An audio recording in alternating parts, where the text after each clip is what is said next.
이제 본격적으로 토론회로 들어가도록 하겠습니다. 오늘 첫 토론회니까요.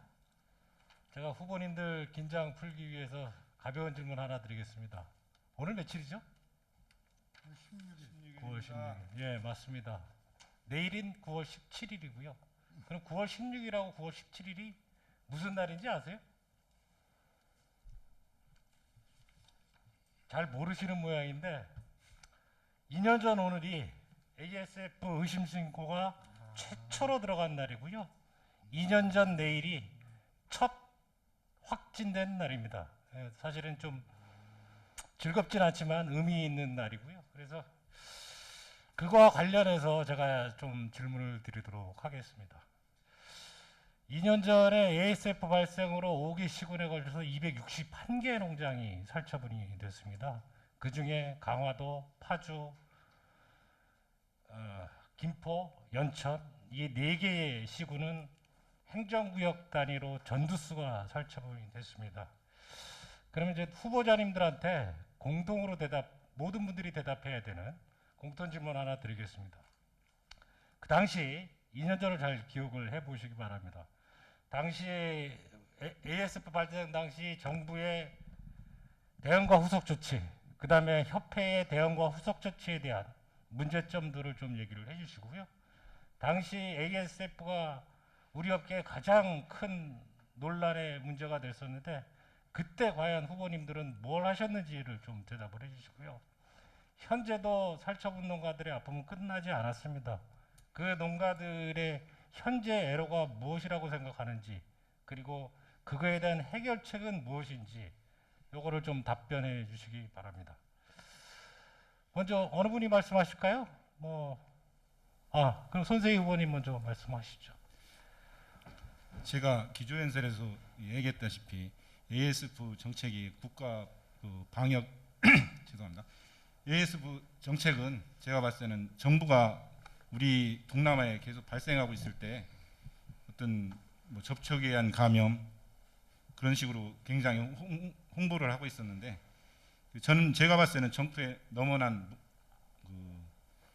어떻게 보면 무지한 정책을 인해서 우리가 어떤 이게 4개 시군 261개 농가 45만 두가 어떻게 보면 비참한 참사였다고 생각합니다. 저는 그동안 협회가 어떻게 보면 접촉에 의한 전파라고도 얘기를 하고 했었는데 우리 협회가 무엇을 했나 하면 저는 아무것도 안 했다고 생각을 합니다. 이런 참사를 불렀기 때문에 우리 농가들이 현재 피눈물을 흘리고 있는 것입니다. 그 당시에 제가 충남에 있었기 때문에 무엇을 했냐, 저는 구제역 때도 우리 현장에서 아픔을 많이 느끼고 있었습니다. 그런데 제가 협회 임원도 아니고 먼 발치에서 어떻게 보면 카톡방에서 여러분과 아픔을 같이 나누고 있었다고 생각합니다. 그리고 농가의 애로사항인데요. 어떻게 보면 제가 이게 갑자기 오랜만에 얘기하다 보니까 좀 떨리기도 하고 두서없이 얘기하는 것 같은데 어떻게 보면 질병 전파를 위해서 국가의 SOP가 있었는데도 불구하고 광역 지역 단위 살처분 정책에 동조를 해주신 우리 5개 시군 농가한테 또 심심한 위로도 전하겠습니다. 지금 가장 큰 문제는 입식이 지금 덜 되고 있고, 그리고 제가 알기로는 살처분 농가들의 보상은 거진 다 된 걸로 알고 있는데 아직 입식이 안 된 농가들이나 그리고 계속 현재 금전적으로 굉장히 애로사항이 많이 있는 걸로 알고 있습니다. 그리고 생계비가 한 60여만 원 제가 듣기로는 이렇게 돼 있는데 제가 중앙회장이 되면은 먼저 특별 금융정책 지원에서 아픔을 겪고 있는 농가들을 지원할 수 있게끔 하고, 지금 2차적으로 이제 입식 농가들이 제가 알기로는 추석 끝나면은 출하가 돼야 되는데 철원하고 제가 포천 도축장이 아마 그쪽으로 정부가 유도를 하는 것 같은데 앞으로 도축장 체제를 수도권으로 수도권을 더 확대해서 도축을 할 수 있는 방향을 제시를 하겠습니다. 그리고 뭐 하여튼 종료들 들어왔으니까 이것으로 종료하고 마치겠습니다. 예, 다음 어느 분이 제가- 계실까요? 제가- 예, 이기영 후보님. 예.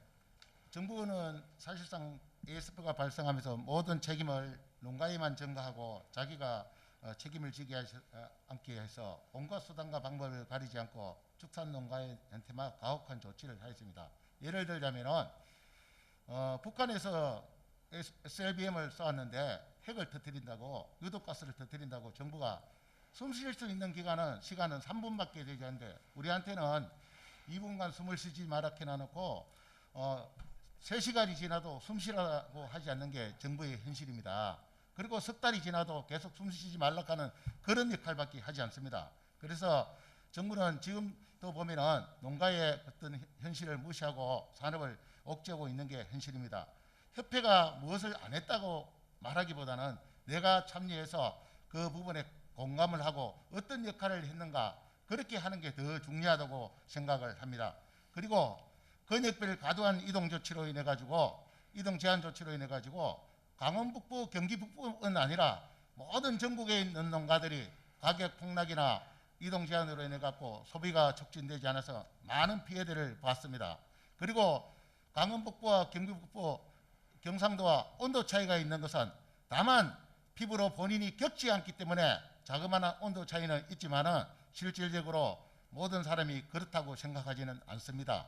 강원 북부, 경기 북부의 농가와 똑같은 마음으로 공감하면서 같이 느끼려고 노력하였고, 그 속에 처음 겪으면서 우리도 잘 모르기 때문에 어떤 부분부터 조치를 해야 되느냐, 멧돼지를 빨리 사육두수를 감축시키라, 울타리를 쳐라, 음식물 잔반을 먹이면 안 된다, 그런 일들을 모두가 했습니다. 그리고 생계 안전지킴에 있어서 337만 원을 800두에서 1000두까지 해가지고 200두가 늘어날 때마다 20%씩 삭감을 하는데, 이런 부분이 상당히 잘못됐습니다. 전체 사육두수가 지금 2000두가 평균이 넘는데 평균 2000두에 337만 원 생계 안전 자금을 준다고 해도 10배도 부족한 그런 게 현실입니다. 강원도 농가들의 마음의 아픔은 이런 것이고, 그리고 모든 농가들이 공감하면서 그분들의 생각이 어디에 아픔이 있는지 같이 고민하고 같이 정부를 찾아가서 해결해 주기는 게 가장 정답이라고 생각합니다. 제가 협회 회장이 되면은 공감하고 제가 모르는 거는 물어서 그 길을 가도록 하겠습니다. 예, 이상입니다. 예, 다음 손종서 후보님. 사실은 저도 2010년도에 구지역 때 저희 농장 2개를 싹 묻어가지고요. 아픔이, 그 당시 저는 사실 농장에 가는 게 되게 두려웠어요. 농장 가는 것 자체가 두려워서 상당히 트라우마 하나 있었는데 그게 상당히 시간이 가더라고요. 그래서 요번에 다시 이제 그런 게 ASF가 오는 그걸 보니까, 아, 그때 내 가슴이 얼마나 아팠을까. 농가들 그런 가슴은 아픈 거는 뭐 말할 부분도 없는 부분이고요. 사실은 국가가 방역을 못해서 우리 온 질병입니다, 사실은.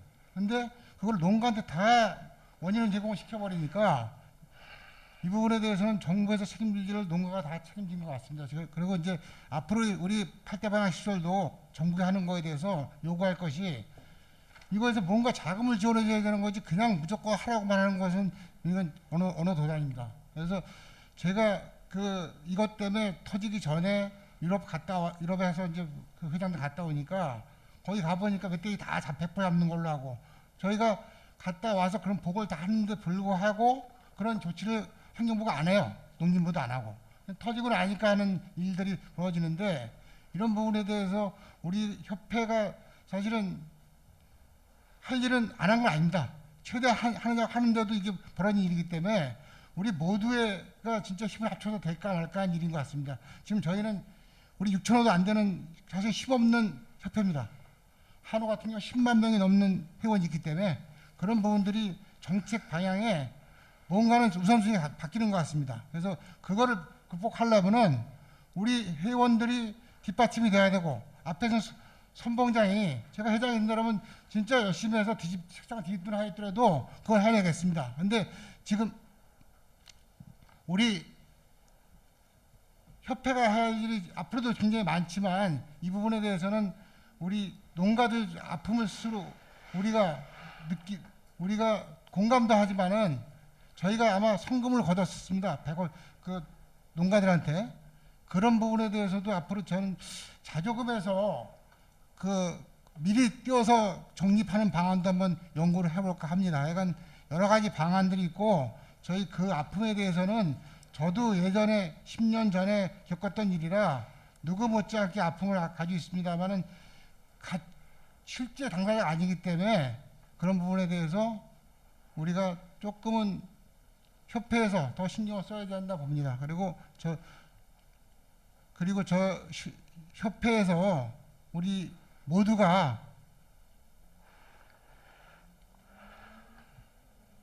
질병에 대해서는 지금보다 더 강화되는 우리 농가들 스스로도 좀 바뀌어야 된다고 생각합니다. 이만입니다. 예, 다음 장성원 후보님 한 분 남으셨네. ASF 때 무엇을 했는가? 앞으로 어떻게 할 것인가? 그런 질문을 하셨습니다. 애로사항하고요. 그동안의 문제점, 대응의 문제점을 제가 저는 여쭤봤습니다. 2011년에 돼지 다 묻고 트라우마에 빠진 사람이 자살도 하고 눈물 나는 일도 아직까지 또 ASF까지 겪으면서 중심에 서 있습니다. 그래서 무엇을 했는가 같이 겪었고요. 그리고 정부가 뭘 했는지, 정부는 처음부터 끝까지 과잉 대응, 벗어난 SOP, 우리들의 건의를 하나도 받아들이지도 않고, 그리고 협회가 아무것도 안 한 건 아닙니다. 협회도 열심히 했습니다. 근데 다 무시하고 결국은 철원 같은 경우에는 고립 정책을 썼어요. 정부에서 오는 그 공문에 철원 고립 딱 써 있습니다. 고립이 추라 안 해주고 똥 안 빼주면 망하는 거예요. 저 사람들이 묻고 싶어서 묻었습니까? 이준길 사회자가 20km 밖에 있는 걸 묻고 싶어서 묻었습니까? 사료 한적시켜 똥 안 빼줘 추라 못하게 해 할 수가 없습니다. 다 과잉이고 SOP고 기준이고 다 무시했습니다. 우리가 앞으로 그동안 서운했던 점은 멧돼지 포획 자금도 같이 걷어주시고 다 고맙고 그렇긴 한데 우리만의 그 강원도, 경기도, 파주, 김포, 연천 이쪽만의 일처럼 쳐다보고 있었다는 그런 서운함도 사실 있습니다. 그래서 앞으로는 정부가 잘못한 거는 이제 정부가 바뀌고 장관도 바뀌고 우리 협회장도 바뀌면 지금보단 달라지겠죠. 그래서 백서를 발간해서 경종을 울리고 다시는 이런 일이 생기지 않도록 같이 목소리를 모아주셨으면 고맙겠습니다. 이상입니다. 네, 고생하셨는데요. 지금 네 분 후보자분들이 답변하셨는데 오늘 패널 분들이나 각각의 다른 후보들께서 반박 질문이나 추가 질문하실 게 있으면 받도록 하겠습니다. 제가 보기에는 사실은 저는 후보자님 네 분들이 제가 질문한 거를 충분히 대답하지 않으셨다라고 생각하는데 혹시 패널 분들께서 그런 뭐 미진한 부분이 있다면 질문을 해주셔서 좋습니다. 네.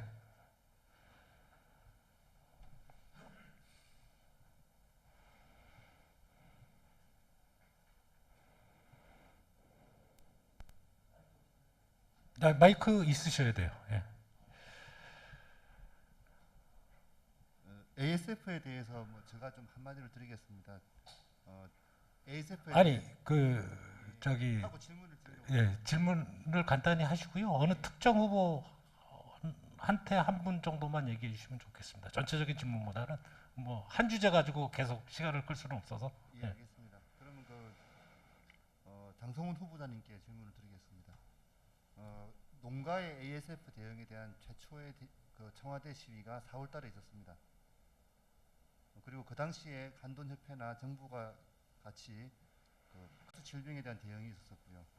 자, 그러면은 ASF에 대한 최초 시위는 홍성에서 4월에 있었는데 한돈협회나 정부가 했었던 최초의 ASF 방역 회의가 언제 있었는지 기억하십니까?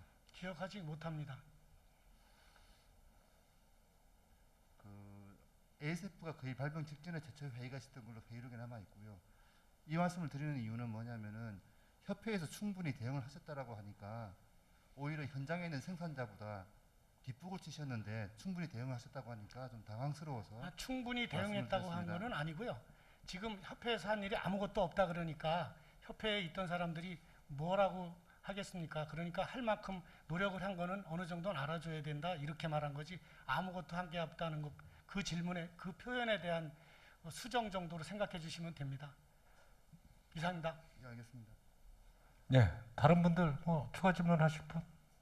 예, 예. 뭐 당사자시니까 현직 철원 지부장님이시기도 하고. 예, 후보자를 지명을 해야 됩니까? 아니요, 뭐 간략한 질문은 다 들어도 좋고요. 근데 뭐 가능한 한 한 분을 오늘 지명을 해서 후보자 네 분 그 소견문 발표하는 거 잘 들었고요. 그 저희들은 지금 현재 아직까지도 ASF 상황 2년 동안 지금 계속 겪고 있는 상황이라서 이것이 지금 현실입니다. 현실이라서 우리 사회자께서도 ASF를 화두로 던지셨기 때문에 그걸 이어서 저도 좀 몇 가지 말씀을 드리고자 합니다. 그 이제 ASF 관련해서 뭐 여러 가지 초기 대응이 좀 과했다. 또 농가의 책임을 다 전가한다. 또 우리 한돈협회가 사실은 뭐 이게 전국 한돈인들의 목소리를 한 목소리를 낼 수 있게끔 그런 역할도 했어야 되는데 그런 역할도 좀 못한 것 같다. 뭐 이런 부분들에 대해서 이제 얘기들이 계속 나오고 있는 상황인데 사실은 현실을 저희들은 참 힘들어하고 있습니다. 현실이 뭐냐면 아까도 잠깐 이준길 그 사회자께서 거론을 했는데 해당 지역 농가의 애로점 이런 것들을 어떻게 해결할 거냐. 이 애로점에 대해서 저희는 좀 다른 시각을 보고 있어요. 뭐냐면 지금 운동장이 기울어져 버렸다 이렇게 보고 있습니다. 저희들은 축구 경기를 하는데 기울어진 운동장에서 우리는 공을 찰 수밖에 없는 그런 상황으로 지금 치달았고 있다. 그 얘기는 뭐냐면 이쪽 해당 지역 농가들 사육 여건이 열악해지고 있습니다. 시설 재투자 꿈도 못 꾸고 있고요. 그리고 돼지 이동이 자유롭지 못함으로 인해서 후보동 갱신 제때 못하죠. 출하, 모돈 도축, 뭐 자돈 이동 마음대로 못합니다. 그로 인한 경제적인 피해도 상당히 많고요. 거기에 더불어서 또 ASF로 인해서 미래가 불확실한 지역이다 이런 또 이유로 인해서 큰 자본의 유입이 안 되고 있어요. 그러다 보면 결국은 해당 지역은 한돈 산업의 그 기본 인프라가 발전이 안 되고 오히려 퇴보할 수밖에 없거든요. 그래서 저희들은 이런 부분들을 사실은 이제 앞으로 장기적으로 볼 때 걱정을 하는 부분입니다. 뭐 아주 쉽게 말씀드리면 사료회사에서도 농장에서 돈이 필요한데 돈도 안 되죠. 예를 들면 아주 쉽게 말씀드리는 겁니다. 뭐 이거는 한 부분이지만 이런 부분들을 어떻게 해결하실 수 있는 좀 방안이 있으신지 뭐 이런 부분에서 어떤 식으로 노력을 하실 건지 이런 부분에 대해서 한번 말씀을 전체 다 듣고 싶으세요? 싶어요. 예, 예. 예, 예. 그럼 이경 후보님부터. 예, 그 대응에 대해서는 지나고 나면은 그때 당시는 다들 모르는데 조금씩 부족함이 많았다고 생각합니다. 그 ASF에 대해서 국내에 유입되기 전부터 저도 두려움이 많았습니다. 그런데 들어와서 지금 보니 우리 강원북부와 경북부가 너무도 잘 견디내고 그런 거를 잘 방어를 하고 있다고 생각합니다. 그래서 지난 SOP는 사실상 구제액에 관련된 모든 공통된 SOP입니다. 그래서 지금 ASF는 접촉하지 않으면은 위험도가 낮다 하는 것을 지금 느끼고 있기 때문에 그래서 새로운 SOP를 우리 한돈협회가 전문가들의 의견을 수렴해서 정부에 건의해서 꼭 관철시켜야 된다고 생각을 하고 있고요.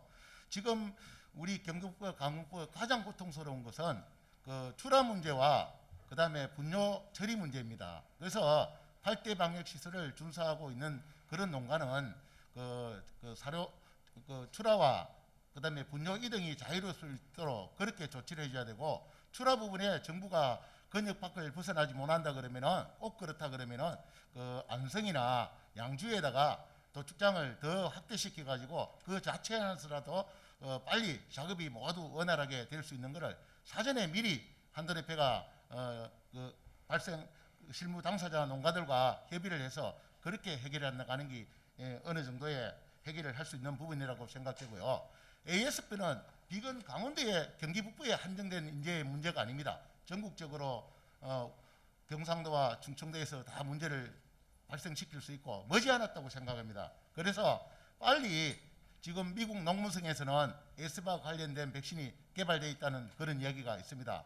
우리나라 동물업계에서 올해 수입을 해서 그거를 배양을 해서 지금 올 연말쯤이면은 미끼 백신까지 건육 백신 검주사 놓고 그런 게 다 지금 준비 중이라고 하는데 그런 거는 하루 빨리 도입을 해서 큰 차원에서 대책을 세울 수 있는 거를 협회가 더 연구하고 그런 거를 빨리 이끌어내야 된다고 생각합니다. 예, 이상입니다. 예, 다음 어느 분이 하실까요?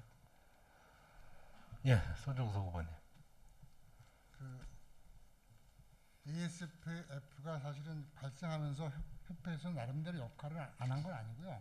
했는데 불구하고 지금 현 농림부 그 장관이 거의 뭐 저희 말을 무시하는 경향이 상당히 있고요. 제가 예를 들면은 경기도에서 그 ASF 터지고서 그 사후회의를 한번 했습니다. 이재명 도지사하고 지금 검역원장하고 농림부 장관하고 그 농가족하고 몇 번 회의했는데 검역원장 한마디도 안 해요. 도지사가 한마디도 안 하고 장관이 끝까지 떨다 끝까지 끝나더라고요. 그래서 그런 걸 보면서 이 양반 참 우리하고는 참 그게 안 맞겠구나 하는 게 결국은 그래서 여러 가지 어려움을 겪었는데 그 선장에 있는 것 같아요. 그래서 저희가 사실은 이제 저희도 이제 북부와 남부와 또 밑에는 온도 차이가 약간씩 있어요. 그래서 그 부분에 대해서도 사실은 협회에서 뭔가를 끌어내야 되는데 그 끌어내는 것 자체가 쉽지가 않아요, 보니까. 그래서 농림부에 가면은 통일된 의견을 가져와라는 얘기도 많이 해요. 그래서 그런 부분에 대해서 보다 더 우리가 소통을 해서 그 부분을 어떤 식으로 끌어갈 건지에 대해서는 우리 모두가 책임인 것 같아요.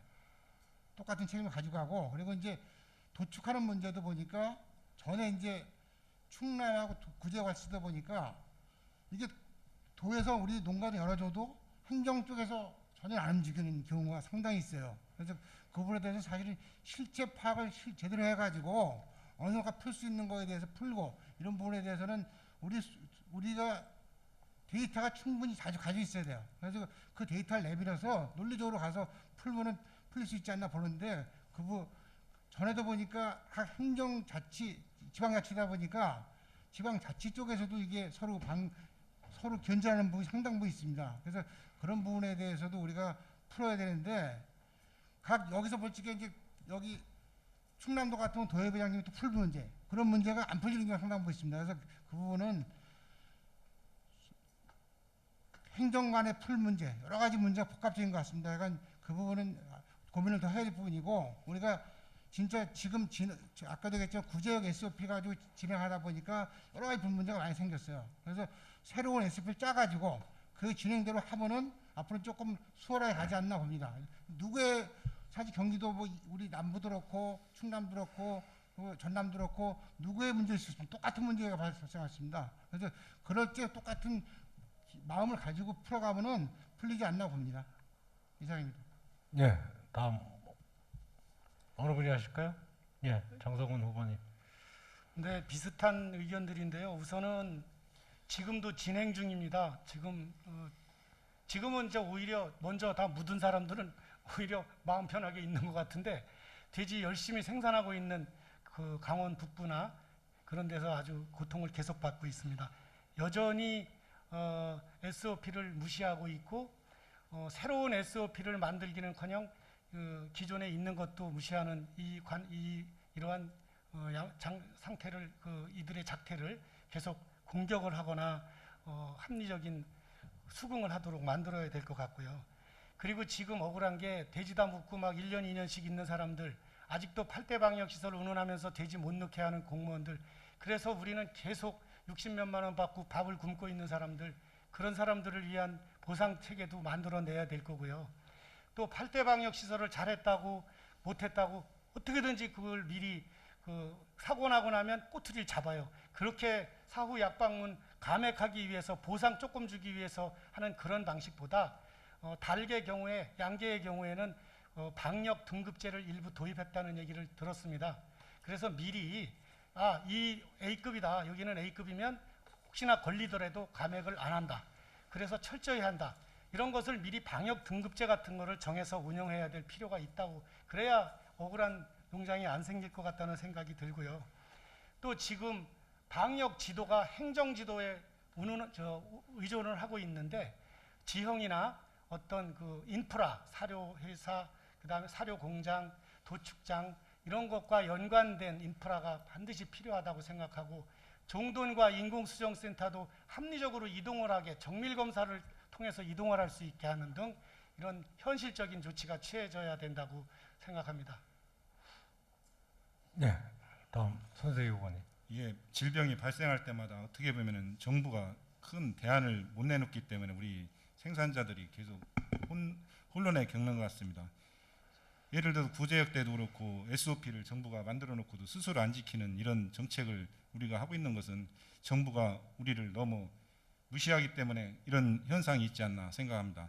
그리고 이 방역 정책도 그렇고 지금 어떤 우리나라 국가 정책 전면을 보면은 어떤 기준점이 없는 것 같아요. 그래서 그때마다 어떤 방향 제시를 못 하고 있는데, 저는 이렇게 생각합니다. 우리가 더 연구를 해야 될 것 같아요. 우리 스스로. 지금 정부가 하는 정책은 어떻게 보면 농가의 책임 위주 전가 정책인데, 우리 스스로가 8대 방역에 대해서 문제점, 정부가 할 역할은 저는 그 광역적으로 광역 울타리, 외부 울타리 정도는 가능하고, 어떻게 보면 우리가 돼지를 키우는 것이 방역을 위해 돼지를 키우는 게 아니지 않습니까? 저는 우리 내부의 일은 농장 알아서 스스로 알아서 하고, 외부의 역할은 정부가 국경 반영이나 큰 틀은 정부가 책임져야 생각합니다. 지금도 앞으로 언제 어떻게 구제역이 확산될지 모르는데 정부는 아직도 어떤 대안을 못 내놓고 있습니다. 지금 멧돼지 문제도 그렇고 어떤 모든 것이 농가의 책임으로만 돌리고 있는데, 저는 우리가 조금 더 연구를 해야 되지 않나 이렇게 생각합니다. 그리고 지금 한수입국에서 겪고 있는 그 여러 가지 고통들, 뭐 돼지 입식하신 분들도 지금 출하 문제, 그리고 입식 못하신 분들은 어떤 그 생계 문제, 이런 문제들이 굉장히 그 고통을 받고 있는데, 저는 회장이 되면 이렇게 하고 싶어요. 어차피 이제 이런 매뉴얼을 우리 스스로 짜서 정부에 제시를 해서 더 이상 농가가 피해보지 않도록 준비를 단단히 하겠습니다.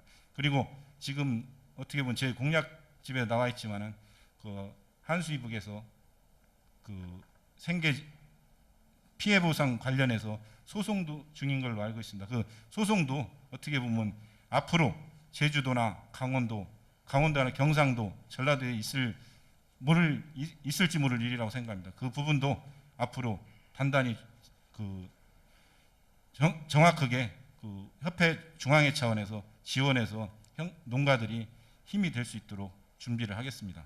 이상입니다. 예, 고맙습니다. 주제를 이제 그 ASF가 나왔으니까요. 다른 주제를 좀 넘어가서 ASF 말고 다른 주제로 우리 패널께서 한 분 좀 질문을 해주셨으면 좋겠습니다. 예, 우리 최은길 경기도 여배장님. 예.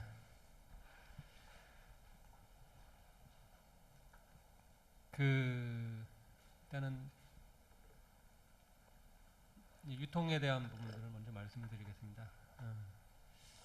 우리나라는 그 가격 결정이 도매 시장에 의해서 가격이 결정되는 그런 구조로 계속 진행되었고, 또한 도매 시장의 어떤 시장 기능이 많이 축소가 되고, 예전에는 박피 기준으로 가격을 결정했던 그런 방식이었습니다. 근데 이게 2%대로 떨어지다 보니까 이 박피가 어떤 그 대표성으로도 그 어떤 기능이 좀 약하지 않느냐라고 해서 탕박으로 바꿨습니다. 7%대 탕박을 하고 있었는데, 이 부분도 다시 박피와 같은 그런 기준처럼 3%대로 낮아지고 있는 그런 상황이거든요.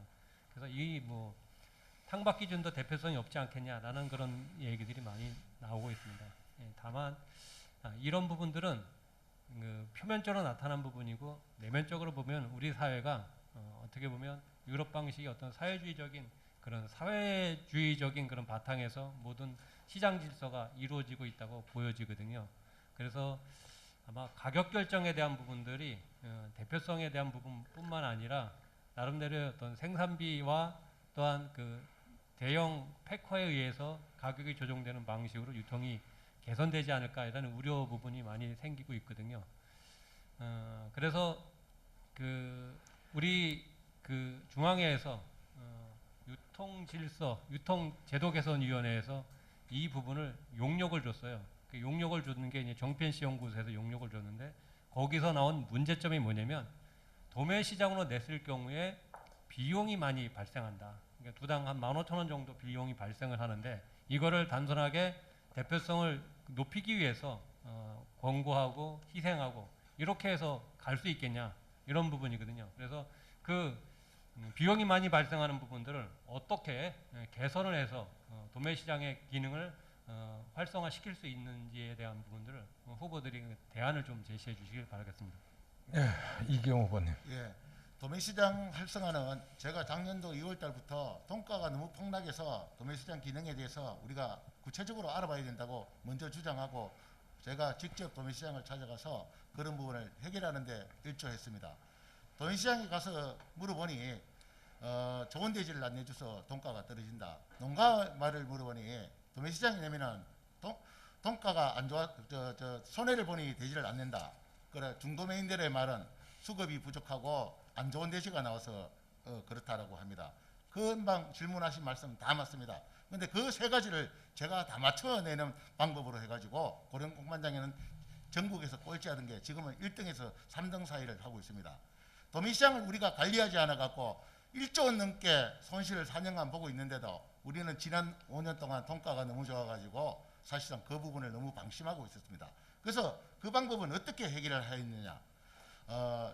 협신을 보십시오. 협신은 좋은 대지가 나가가지고 안정된 두수 하루에 250개에서 300개를 작업하는데 항상 전국 평균 가격보다 600원 이상 높습니다. 그런 것을 어떻게 만들어내느냐?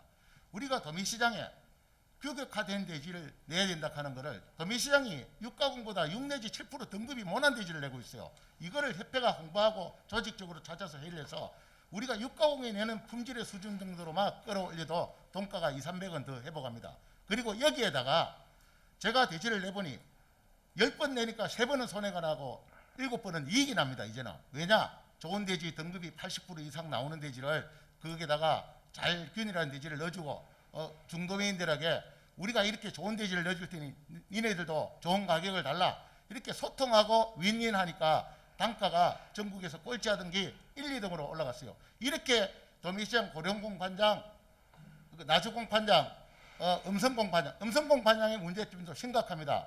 대지 하루에 200두 이상을 거래하는데 앞으로 드러내는 가격은 50두만 거래하고 뒤로 150개, 180개를 갖다가 이분도체에서 중도매인들한테 육가공들이 가져와서 따로 팝니다. 따로 파는 대지는 밖에서 상장하는 대지보다 단가가 700원이나 넘습니다. 이런 불공정 거래를 하고 있기 때문에 시장을 교란시키고 있는데 제가 회장이 되면은 도매시장 활성화 전략팀을 꾸려가지고 단가가 상향 편준화를 이끌어내가지고 여러분 대지 한 마리에 5만 원 분명히 더 받아갈 수 있는 기반을 마련할 것입니다.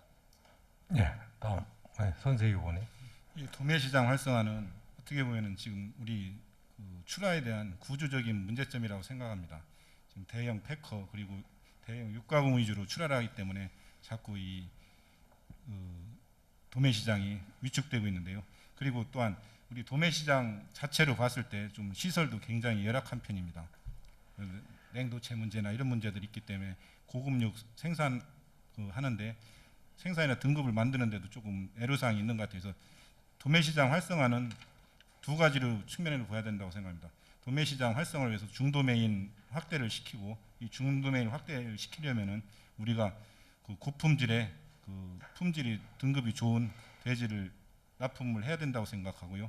앞으로 도매시장을 현재는 패커 중심으로 육성하다 보니까 도매시장 자체가 굉장히 지금 14군데인가 전국에 이렇게 되는 걸 알고 있는데 더 확대를 해가지고 우리 중도매인과 같이 할 수 있는 방향을 모색해야 될 것 같습니다.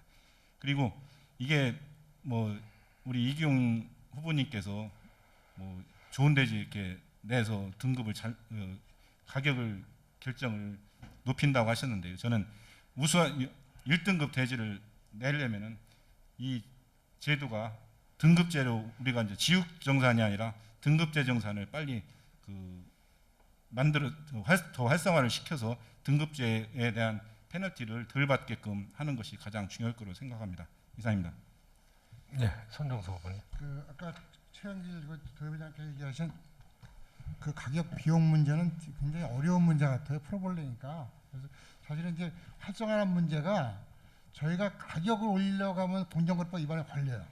그래서 그 부분은 우리가 상당히 냉정하게 생각할 부분이고, 왜 그러냐면은 현재 우리가 시장에 죽어 있는 거는 우리가 출하를 많이 안 했기 때문에 벌어진 일입니다. 그래서 제가 중매인도 제가 나주, 김해, 음성, 고려까지 다 갔다 왔어요. 이건 다 갔다 왔는데 공통적인 얘기가 그겁니다. 시장이 살릴 수가 있는데 현재는 다 죽어 있어요. 그러면 살리려면 좋은 데를 내서 일단은 살려놔야 돼요. 그래야지 우리가 나중에 아마 제가 볼 적에 덴마크 제가 10년 전에 가보니까 거긴 가격 결정을 농가하고 조합하고 해요. 근데 그 가격 결정이라는 가격이 우리가 이마트 거래할 때 똑같습니다. 이마트 공산품 거래할 적에 원가 대비 얼마 주는 가격이 구조 그렇게 돼요. 그래서 그 부분을 제가 얘기를 해보니까 전국 대의원들 만나보니까 10명에 두 분 정도는 괜찮다 그것도 그렇게 하는 분도 있어요. 10명 정도는 도매시 활성화해서 기준가를 가져가야 되는 분도 있고, 그래서 그 부분에 대해서는 제가 볼 적에는 결국은 계약을 하는 동시에 우리 가격은 낮아지게 되어 있습니다.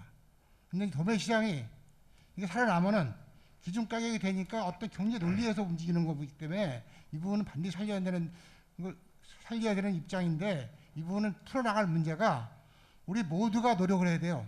누구 하나 기세하는 부분도 문제가 어렵고, 이 부분에 대해서는 진짜 소통을 해서 우리 모두가 진짜 좀 의지를 가지고 가면 충분히 해내지 않나 봅니다. 그래서 저도 이거는 2년 내에 한 7% 이상은 올려야 됩니다.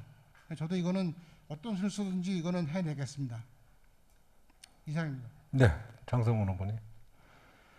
지금 지적하신 대로 잘못하면 공정위에 또 회부되기도 하고, 또 15,000원, 2만 원씩 손해를 보면서 고령공간장 활성화시키듯이 할 사람이 과연 몇 명이 되겠느냐, 저는 이제 그런 그 우려를 하고요.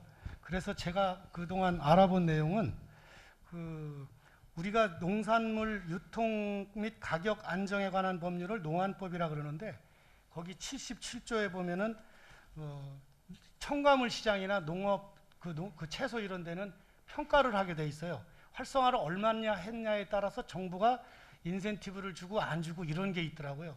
근데 우리 축산물 도매시장이 그게 없습니다. 그래서 이거를 가지고 로비를 하든 정책 제안을 하든지 해서 농안법을 활용해서 그런 제도를 이끌어내야 되는 것이 우선 과제라고 보고요. 그리고 첨가물이나 채소 일부처럼 정가 수매 제도를 지금 일부 말씀하신 방법과 비슷한 건데, 그런 것도 정부와 협조를 해서 거기도 인센티브의 일종으로 끌어다가 이제 평가를 받게 해서 두 가지, 그러니까 꼭 경매에 의존하지 않고 정가 수의 매매 제도라고 하는데, 그런 방법까지도 동원한다면 개인의 그 피해를 요구하면서 강요하면서 지도자들의 일부 희생을 강요하지 않고라도 해낼 수 있으리라 봅니다. 그리고 3% 내외가 10%가 되는 게 가격이 떨어지는 요소가 될 수 있기 때문에 정부와 같이 해나가지 않으면 이거 굉장히 위험한 발상이라고 저는 생각하고요. 그래서 농안법, 그리고 정가 수의 매매, 그리고 정부와 함께 첨가물 시장처럼 어떤 인센티브를 주는 평가 제도를 도입하는 것을 추진하겠습니다. 이상입니다. 예. 반박해도 되겠습니까? 아니요, 잠깐만요. 지금 요건에 대해서 추가 질문이나 반박 질문을 그 패널분들이 하셔도 좋고 후보자분들이 하셔도 좋은데, 사실은 다른 주제들이 많으니까 가능한 한 한 분을 지정을 하셔서 그 질문을 해주시기 바랍니다. 제가 반박. 예? 질문입니까? 답변에 아니요, 그거는 대해서- 다음에 기회가 되면 드리겠습니다. 어떻게 없으시면 다음 주제로 예. 뭐 후보자님들이 잘못 대답하신 거에 대한 반박도 좋습니다. 예, 그 문제에 대한 부분들을 지적을 해서 우리가 용역을 줬거든요. 그 용역에서 정확한 문제가 나왔어요. 그럼 그 문제에 대한 우리가 어떻게 해소할 건가에 대한 부분들을 답을 주셔야지, 그런 부분들을 같은 대지, 같은 품질, 같은 등급 이런 대지를 같이 냈을 때 불리하다라는 부분이거든요. 그런데 그거를 그 의지적으로 좋은 대지를 넣으면 당연히 공판장으로 내는 게 공판장으로 내서 더 받을 수 있겠죠. 그리고 5만 원이면 이기용 후보님께 말씀드리는데 5만 원이면 지유가 평균 얼마 정도 더 받는지 단가 아세요? 600원 정도 이끌어내면 됩니다. 600원이 예. 얼마예요? 600원입니까? 예? 얼마예요? 600원? 키로당 600원. 아니 얼마 지유가 얼마에 600원입니까? 키로당 600원을 더 상향시키면은 5만 원이 된다는 얘기죠. 600원에 75%해서 아니 그거는 그 이제 중량에 따라서 다 다르니까. 그러니까요. 예, 예. 예, 그게 나름대로 호소하는 그런 국면에서 저거 하지만 예. 그 문제의 본질 부분은 제가 보기에는 장성훈 후보님이 약간 그 문제 본질을 정확하게 파악을 해서 그것에 대해 대안을 제시했다고 저는 보거든요. 제가 거기에 대해서 조금 아니요, 얘기해도 되죠. 그래서 이게 질문 끝나면 답변해 주시면 돼요. 이제 실질적으로 그 비용이 많이 발생하는 부분들을 어떻게 해소할 건가에 대한 부분들을 그 본질적으로 말씀도 드릴게요. 예. 요거 추가나 반박 질문에 대해서는 답변을 좀 짧게 좀 제가 해주세요. 묻는 거에 질문 답변 드려요. 예. 추가 비용에 대해서는 어떻게 하느냐면은 그 300원 정도의 추가 비용이 더 듭니다. 유가공이 내는 것보다 경매시장에 냈을 때 그 300원은 우리가 구더기 못 사서 장 못 담그고 농산법 얘기하시는데 그러면 우리 딸기를 갖다가 그 1등급, 2등급 가리지 않고 막 내면은 딸기 한 달에 5,000원 받습니다. 근데 좋은 거 나쁜 거 가려서 하면은 10,000원, 7,000원, 5,000원 받습니다. 대지 낼 때 경매시장에 도전해 갖고 자신 있는 사람 대지 내야 된다 하는 거 이런 거를 지도하겠다는 얘기입니다. 좋은 품질을 가진 농가들이 많습니다. 경매시장에는 좋은 대지를 가지고 있는 사람들이 자식이 와야 손해를 안 본다 하는 걸 홍보를 하는 것만 해도 큰 효과를 봅니다. 농가들이 대지 출하하고 나서 남은 찌끄레기 대지를 청소하듯이 그쪽에 내는데 그런 대지는 우리 경북에 가면은 롯데가 지급료를 적게 주고 그런 데지만 수매하는 역할을 하고 있습니다. 그런 데에다가 도매시장에 가서 들이대가지고 손해보지 말고 지급률로 74% 고정적으로 주는 거 만약에 수요일 날 200두석 받아들 우리가 롯데에다 가서 무게 달아가 내는데 내라. 내 돼지 자신 없으면 그런 데 내고 자신 있는 사람 경매시장에 갖다 내라. 그런 이야기고요. 제가 하는 이야기는 인위적으로 돈가를 끌어올리는 게 아니고 우리가 도매시장에 내는 돼지가 유가공보다 7%나 등급이 못한 품질이 저하되는 돼지를 도매시장으로 가져가는 그 기능을 같은 수준도만 이끌어내도 그리 된다는 얘기고 고령공판장은 그렇게 품질과 물량을 맞춰주니까 이제는 150원을 커버해서 두당 2만 원씩 이익이 나는 오히려 그런 체계로 지금 자리를 잡아가고 있기 때문에 협신과 같이 고령공판장, 음성공판장, 나주공판장, 신흥 이런 것들을 전염병처럼 그렇게 번지게 해서 우리의 이익을 이끌어내겠다는 그런 얘기입니다. 네. 다음 요건에 대해서 더 추가 질문하실 분, 네, 우리 이대원 대의원님. 어느 후보님을 지적을 좀 해주세요. 예, 그 이기용 후보님에 대해서 지적은 안 할 수가 없는 상황이 되어버렸는데 그 가격에 대한 조작이라는 게 수급의 조정을 통해서 이루어지죠. 그래서 취지는 알겠는데 어떤 시장 밖에서 공급자 또는 수요자가 인위적으로 물량을 조절한다는 것 자체는 손정서 후보님이나 장성훈 후보님이 말씀하신 것처럼 명백히 공정거래법의 위반의 소지가 있어요. 근데 이걸 갖다가 한돈협회가 조정한다고 하는 순간 잘못하면은 우리 협회나 생산자 전체가 불법으로 몰려갑니다. 그래서 이거는 이준길 위원장님께도 좀 부탁을 드리고 싶은 건데 이런 식의 범죄의 가능성이 있는 얘기가 유튜브로 나가는 게 맞는지에 대해서도 좀 고민을 해야 되는 상황이 아닌가 싶어서 그게 다급한 말씀으로 말씀드렸습니다. 그게 다시 답변 한번 드리겠습니다. 이기용 후보님이 이제 답변하시면 됩니다. 음성공판장에 가면은 우리가 공정거래 위반을 하는 게 아니고 앞에 나와서 상장거래를 해야 되는 200 하루에 50두를 50두 정도만 안 좋은 돼지를 밖에다가 상장거래를 하고 좋은 돼지 상품을 2분도체 해갖고 중도민한테 따로 거래를 합니다. 그게 우리 농산법의 공정거래 위반에 해당됩니다. 그래서 음성공판장이 그렇게 작업해서 우리 시장의 가격에 나와야 되는 상향 평준화된 가격을 뒤로 거래해갖고 좋은 가격은 상장에 나오지 않는 거래를 하고 안 좋은 돼지는 상장에 나오게 하는 그렇게 구별하는 게 공정거래의 엄격한 위반이 되는 거고요. 우리가 돼지를 좋은 돼지를 내고 그런 그 우수한 돼지를 도매시장에 내작하는 거는 예전에도 했었습니다. 그런데 우리가 고동가에 향락이 젖어가지고 그거를 관심을 등한시하고 박피정산 제도가 옛날에 살아있을 때는 진짜 고객돈 좋은 돼지만 해갖고 작업하기 때문에 우리가 많은 수혜를 받습니다. 탕바로 가면서 지금 어떤 현상이 일어나고 있습니까? 사료회사들이 돼지 출하를 해주고 나서 다체중 돼지가 발생되면 육가공 돼지가 육가공에서 품질이 떨어진다고 안 받으려고 합니다. 그러면은 가져왔던 돼지를 다시 농장으로 가져갈 수 없으니까 도매시장에 그냥 예약도 없이 막 갖다 넣습니다. 2등급에서 등회 등급으로 안 간다 하는 뿐이지 2등급 돼지가 80% 되는 돼지를 80만 원씩 갖다 쏟아붓는데 그래가지고 1,100원씩 폭락을 일으키고 그래 합니다. 그런 부분에 있어서 우리 농가들이 잘 모르는 거를 우리 협회가 지도해 주자 하는 그런 얘기입니다. 예. 예. 그러면 요건에 대해서 그 저 후보님들의 지금 유통권에 대해서 후보님들께 다른 후보님한테 뭐 질문하실 거 있으시면 질문해 주시고요. 잠깐 제가 보충 설명을 드리면요. 아니요, 보충 설명은 안 되고요. 질문을 해주세요. 예. 질문이 없으시면 이기용 부회장, 네. 이기용 후보님께서 그 음성 공판장에 위탁하신다 했는데 그게 아니고 이따 가는 게 아니고 수탁 경매를 해요. 예, 근데 그걸 그렇죠. 정확히 얘기하는 부분인 게 수탁 경매가 왜 일어나냐? 일단 우리 들어오는 경매 물량이 적어요. 아니요, 그거 질문을 좀 해주세요. 아, 질문. 네. 예. 이거 그거는 답변할 정정하기 기회를. 같아가지고 위탁 경매가 수탁 경매입니다. 그거는. 예, 예. 또 요건에 대해서 뭐 보충 질문이나 반박 질문 없으시면 다음 주제로 넘어갈까요? 아니, 하나만. 그 불법이에요, 그거? 아니요. 불법 아니에요. 수탁 예, 경매. 예. 예. 알았습니다. 그러면 이제 다음 질문 주제 후보자님들도 좋고 패널 분들도 좋고 예. 질문 없으시면 우리가 준비한 질문지 하나 뽑을까요? 네.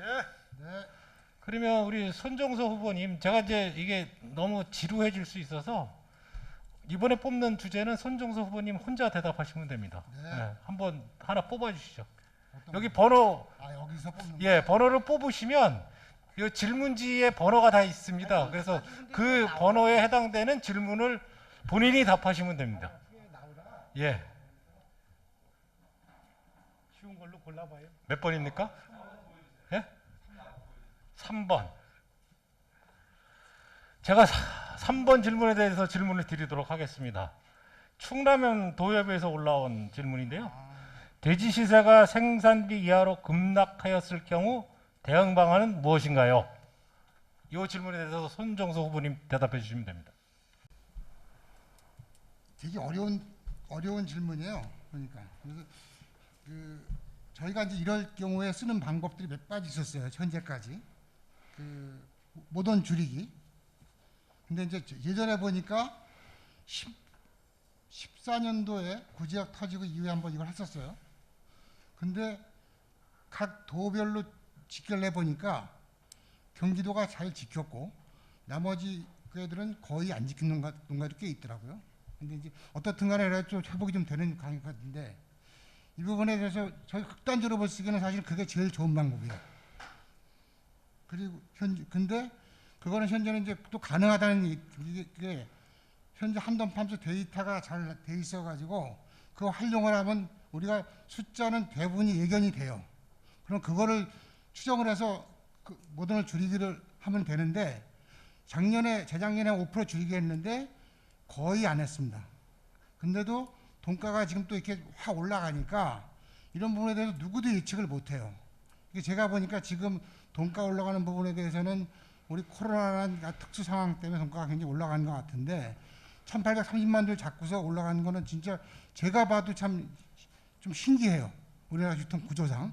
그래서 이렇게 올라가 있고 작년도 같은 경우도 우리가 130만 톤 정도의 돼지고기 소비했는데 95만 톤에서 우리 국내 생산 35만 톤 수입입니다. 그래서 한 70 몇 프로 정도의 지금 자금률을 가지고 저희가 있는데 이 부분에 대해서는 저도 고민을 해본 게 진짜 데이터를 가지고 우리가 줄일 수 있어서 농가를 습득해서 줄일 거냐 그 방법이 제일 큰 것 같고요. 그 다음에 소비 홍보를 적극 활용하는 방법.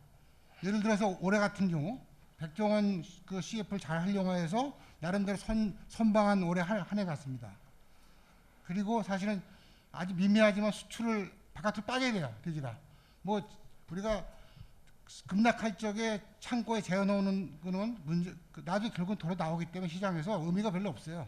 그래서 이거는 그때 돼서는 나중에는 우리가 수출로 가는 게 제일 힘이 들어도 수출로 하는 게 제일 낫지 않냐 생각이 들고요. 이 부분에 대해서는 하여간 그 세 가지 외의 방법은 제가 볼 적에 별로 없는 것 같습니다. 하여간 네, 그러면 저 손종서 후보님 답변하셨는데 요건에 대해서 반박이나 추가 질문하실 분들 패널이나 후보자님들 아무나 좋습니다. 없으시면은 우리 기호 2번 장성훈 후보님 다음 질문지를 하나 뽑아주시죠. 난 그렇게 그 왜 있나.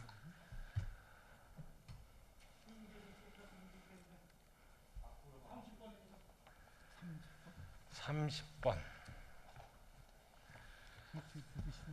경북에서 올라온 내용입니다.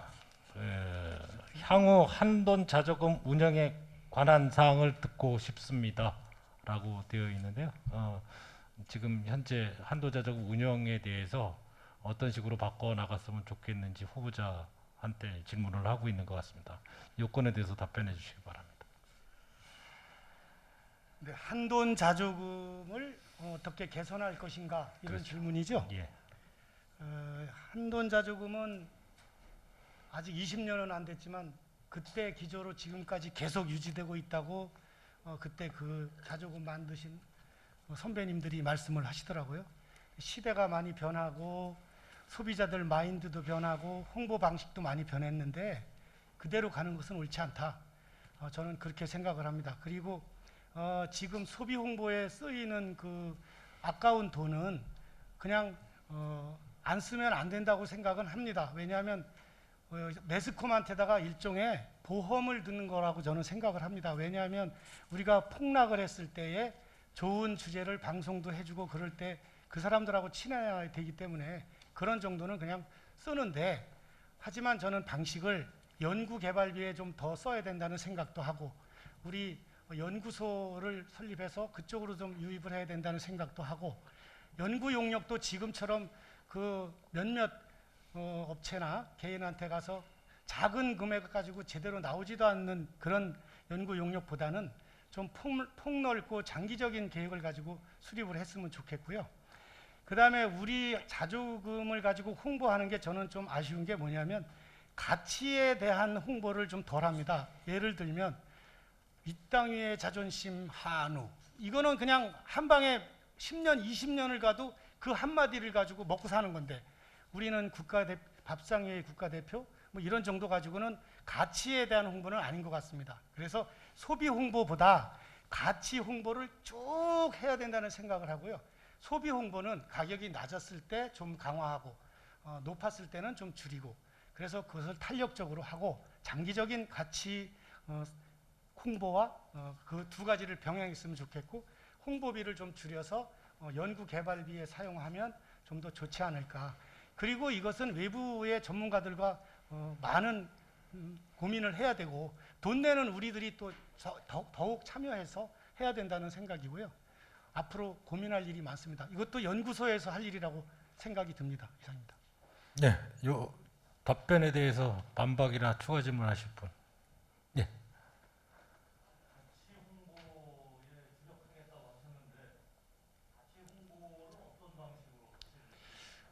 그러니까 이제 조금 웃긴 얘기긴 한데요. 우리가 초코파이 정, 이 땅의 자존심 한우. 근데 지금 우리 소비자들은 소나 돼지나 다 수천 년 우리가 먹어온 건데 돼지는 요새 외국에서 들어온 돼지하고 비슷하게만 쳐다보려는 경향이 있거든요. 그렇지 않다. 우리 민족과 함께 온 우리 돼지고기, 제가 농담 삼아 하는 말이 있습니다. 돼지고기, 쌀, 김치는 우리 민족이 전쟁이 나도 먹어야 되는 그런 품목이다. 그런 감성과 어떤 정서에 편승한 그런 걸 이용한 가치 홍보가 그게 가치 홍보라고 생각을 하고, 거기에 따라하고 싶은 게 이 땅 위의 자존심 한우, 이런 식으로 하는 게 가치 홍보라고 생각합니다. 네, 또 추가적으로 뭐 패널 분도 좋고 후보님들끼리 또 뭐 좀 공격성 질문을 하셔도 좋습니다. 인신 공격만 안 하신다면 다 허용하겠습니다. 없으시나요? 없으시면 저기 우리 손세희 후보님 하나 또 뽑아주시죠.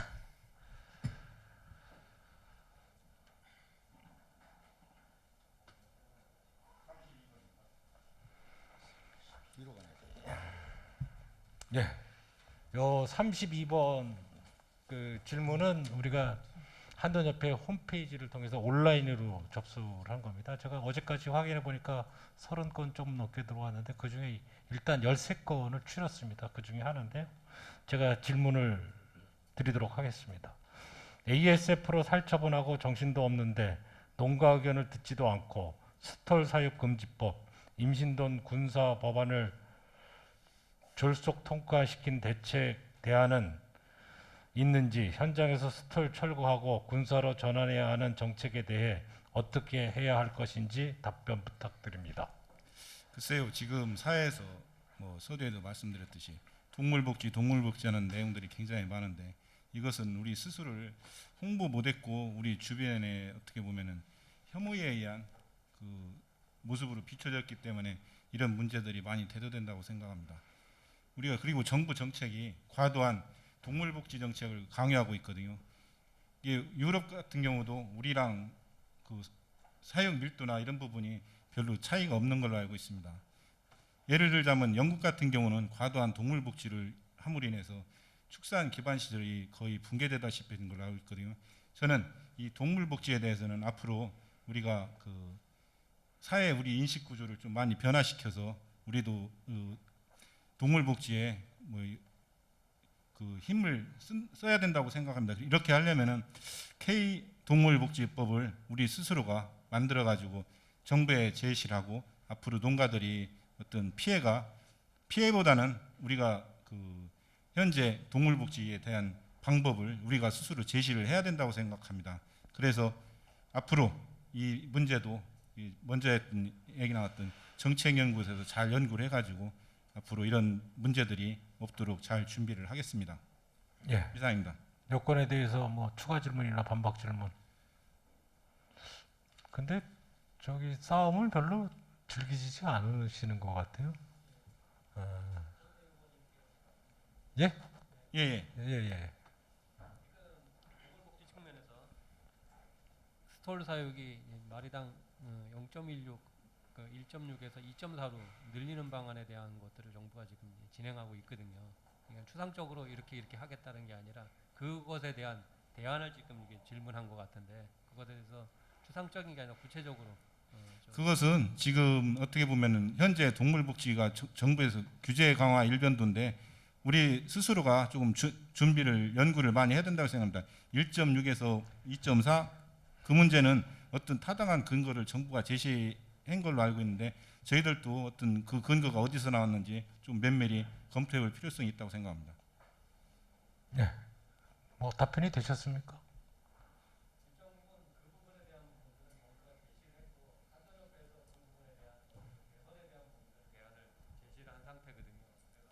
한돈협회에서 대안을 제시했다는 것은 여론을 일정 부분 수용했다라는 부분이라고 보여지거든요. 예.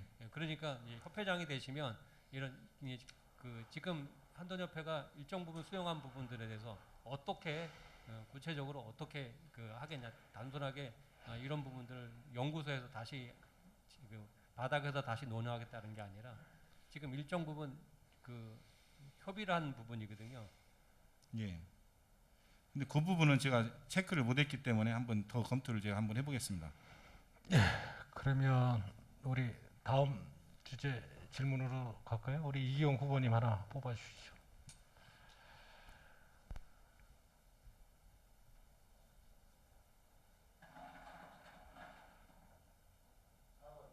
예, 4번 뽑으셨는데 전남에서 온 질문입니다. 충남에서 온 질문입니다. 도매시장 활성화와 시세 관리의 대응 방안은 무엇인가요? 했는데요. 예. 요거는 우리가 충분히 논의가 된 것 같으니까. 뭐 질문 받은 예. 거니까 보충 아니요, 좀 하겠습니다. 그래서 요거는 다른 질문을 좀 전환하시는 것이 뭐냐면 이 동영상을 듣는 저한테 주어진 거니까 보충 설명. 아니 저기 이제 동영상 듣는 후보자님들 저 일반 회원님들도 생각하셔야 되니까요. 하나만 좀 더 뽑아 주시죠. 네. 요거는 저희가 순회 토론회 할 때 또 기회가 있으니까요. 그때 좀 답변 좀 해주세요. 17번. 인력에 대한 문제입니다. 경북에서 올라온 질문이고요. 양돈인 후계 인력 육성에 대한 생각이 궁금합니다. 그러니까 후계 인력을 어떻게 육성할지에 대한 예. 대안을 얘기해 주시면 될 것 같습니다. 말씀드리겠습니다. 지금 2세들이 가장 고민하는 게 부모님 밑에서 일을 하면서 일꾼도 아니고 사장도 아니고 중간자에서 상당히 부모님과 많은 다툼도 있고 의견 차이도 있고 해서 많이 2세들이 고민하고 있는 걸로 알고 있습니다. 그 중심에는 세무와 이제 부모님한테 정의를 좀 받고 싶은데 이런 부분이 우리 한돈 산업이 워낙 규모도 크고 하다 보니까 그런 정의 부분에서도 쉽게 부모님이 내려놓으시지 않으려고 하고 있고 또 나중에 상속을 하게 되면 세금으로 인해 가지고 경영난을 상당히 겪게 됩니다. 그래서 중소기업과 같이 우리가 중소기업이 지금 80억까지 이제 세금이 없이 우리 한돈 산업은 식량 산업이고 안보적인 측면이 상당히 큽니다. 그래서 이걸 어떻게 재산을 넘겨줘 갖고 이익을 가져간다라고 할 수 있겠습니까? 이런 부분을 정부에 주장을 해서 세무에 있어서 그런 부분의 혜택을 보도록 해주는 게 이끌어내야 될 게 우리 협회의 역할일 것 같고요. 그리고 육성에 대한 생각은 경영자 이것이 부모님이 갑자기 요구하실 경우에 이사들이 상당히 경영에 나는 어려움을 겪고 있습니다. 그럴 때 우리 협회가 우리 농축협에서도 해주듯이 금융 컨설팅도 해주고 또 경영하면서 어느 정도 길잡이 역할도 해주는 그런 정도로 제가 지금 밑바닥에서부터 부모님한테 차비 3만 원 받아가지고 지금까지 올라오면서 돼지를 수만도 키우고 이렇게 경영을 잘 해내듯이 이런 것들을 우리 협회 직원들한테 지식 수준을 더 높이고 또 전문가들을 많이 초청해서 교육을 시켜서 우리 직원들이 어느 정도는 농가의 길잡이 역할을 해주는 그런 역할을 하도록 하겠습니다. 그리고 혁신센터는 교육 프로그램을 운영해갖고 사형관리나 스마트 축산에 신세대들이 대응할 수 있도록 1년간 어떻게 운영할 것인지 저는 계획을 다 짜가지고 여러분들이 하나도 궁금해하지 않고 그런 부분에서 투명하게 2세들한테 그런 비전을 제시하는 것을 만들어 가겠습니다. 예, 뭐 반박이나 추가 질문 하실 거 있으신가요? 예, 우리 이재춘 이사님. 2세에 한정 짓는 거는 좀 무리가 있을 것 같고요. 양돈 산업에 대가 끊기는 집도 분명히 있을 겁니다. 그러면 그대로 가다 보면 농가 수는 줄게 돼 있죠. 그래서 신규 참여할 수 있는 후계자도 포함해서 그런 부분까지도 우리 업계에서 어떻게 육성을 시킬 수가 있는가 그걸 포함해서 좀 말씀을 해주셨으면 좋겠습니다. 예, 여기 보시면은 이렇게 폐허가 되어 있는 이런 농장이 있잖아요. 다들 농장을 하다가 2세가 없고 하면은 이런 농장들을 손을 접습니다. 그런데 이렇게 폐허가 되어 있는 농장도 잘 가꾸고 이런 식으로 만들면은 이런 식으로 만들었습니다. 금방 보이는 이 폐허 같은 농장들이 다 이렇게 바뀌는 거거든요. 근데 본사 한 평에서 얼마나 우리한테 소중한 수익을 가져다 주냐 하면은 수익을 떠나가지고 일단 본사 한 평은 비육을 키우기 경우에 1년에 평균적으로 400만 원의 매출을 올려줍니다. 그래서 2세가 없더라도 이런 것들을 잘 수리해서 키우는 동안에도 수익도 증가되고 인력도 좀 편하고 생산성도 높아지는 이런 쪽으로 해서 말씀 중에 죄송한데요. 예. 왜 이런 말씀을 드리냐 하면 예. 지금 다 쓰러져 가는 돈사인데 그걸 또 수리해서 또 키울 수 있게끔 시설을 개선할 수 있다고 말씀하시잖아요. 예. 이게 현실적으로 어려운 지역들이 상당히 많이 있습니다. 예. 그런 알고 부분들이. 있습니다. 예. 그래서 그런 부분에 건축법에 지장이 없이 하는 방법들을 제가 최근 19년도부터 해갖고 농가들을 500명이나 넘게 와가지고 다들 의욕이 없고 농장을 천두 이하로 키우고 이러신 분들이 포기하려고 하시는 분들이 그런 것들을 PT 교육이나 영상으로 보고 현장을 보고 다시 재건축해서 그리고 하려고 하는 농가들이 많아졌습니다. 우리가 강남의 아파트 한 채가 20억 들어갑니다. 그렇게 해가지고 나중에 팔았을 때 자산적 가치가 있고 이거는 어느 지역 특정한 지역에 국한져서 말씀하실 게 아니고 예. 우리 한돈협회 중앙회장님이 되실 거면 예. 우리 대한민국 전체 상황을 놓고서 좀 말씀을 해주셨으면 좋겠고 이게 지금 후계자 육성 문제인데 2세가 없는 경우에 신규 유입 후계자를 어떻게 우리가 육성하라고 받아들일 수 있겠는가 이 부분에 대한 질문인데 자꾸 뭐 좀 논의해서 좀 이상한 아니 그 데로 이세가 튀는 것 없으니까 같아서. 다른 분한테 농장을 매각하든지 해야 될 거 아닙니까? 그래서 그런 부분에서 의욕적으로 한 분한테 내가 매각하고 그렇게 해도 되고 이세가 없으면은 결국에 다른 사람이 그 농장을 경영해야 될 거 아닙니까? 그래서 다른 사람이 오게 되면 예, 이게 농장 양돈에 대해서 문외한이 어떤 분이 들어오시면은 이게 바로 농장이 됩니까? 이제 그런 부분까지 말씀드리는 거예요. 그분들이 농장을 내가 어디 직장 다니다가 되지를 몰랐는데 농장이 나왔다 그래서 샀어. 그래서 들어갔습니다. 그럼 바로 농장 됩니까? 이게 그런 후계자 육성까지도 다 포함해서 그런 부분에 대해서 말씀드리겠습니다. 저도 그 20년 이상을 준비해 갖고 대지를 시작했습니다. 그리고 이게 양돈 산업이 장치적 산업이고 돈이 많이 들어가는 거기 때문에 젊은 친구들이 갑자기 하고 싶다고 해서 당장 되는 건 아닙니다. 자기도 그렇게 하기 위해서는 현장에부터 배워가지고 철저하게 준비를 하고 금융의 돈도 어떻게 이용하는지 이런 거 절차부터 밟아가지고 이런 부분에 접근하면 돈이 없어도 돈을 빌려서서 그 다음 어떻게 하는지 그런 게 경영 컨설팅 아니겠습니까? 그런 다른 사람들이 이 산업에 들어오려고 해도 그런 것들을 교육 프로그램을 만들어서 그런 사람들에도 기회와 희망을 부여하겠다는 그런 얘기입니다. 그 제가 한마디 해도 아니요, 괜찮을까요? 저기 질문하실 건가요? 다른 후보들한테? 아니 지금은 이기용 후보님이 그 질문을 선택하셨고 거기에 대한 반박 질문하는 시간이니까 이기용 후보님한테 반박 질문이나 추가 질문을 요청할 수는 있는데 다른 거는 좀 예, 알겠습니다. 삼가해 주시기 바랍니다. 그 내용은 아니신가요? 예, 예. 예, 그러면 더 추가 질문 이제 있으신가요? 의원님 뭐 답변 좀 아니요. 되겠습니까? 예. 추가 질문 예. 아까 그 말씀하신 때 쓰러져간 뭔가 뭐 다시 이렇게 살린다고 예? 하셨는데 예? 뭐 폐허가 된 뭔가 예. 뭐 다시 뭐 예. 근데 이게 현실적으로 이게 건축비나 그 공사비를 그 양반들이 어떻게 구할까요?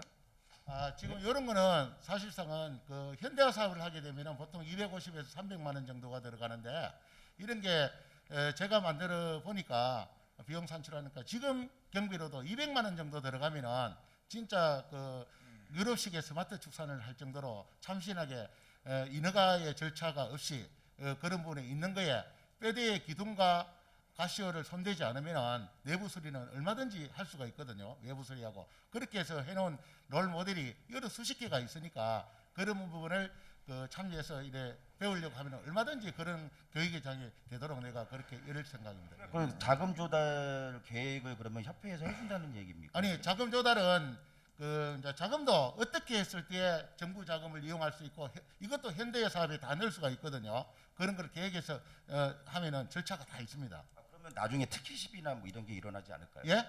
특혜십이나 안 그렇습니다. 이런 걸로 해갖고 완전히 새로운 스마트 축산을 하는 것도 현대화 사업이지만 있는 거를 고치는 것도 스마트 축산으로 정확한 견적을 넣고 그렇게 하면은 다 그 선택해 줍니다. 그런 부분에 있어서. 예.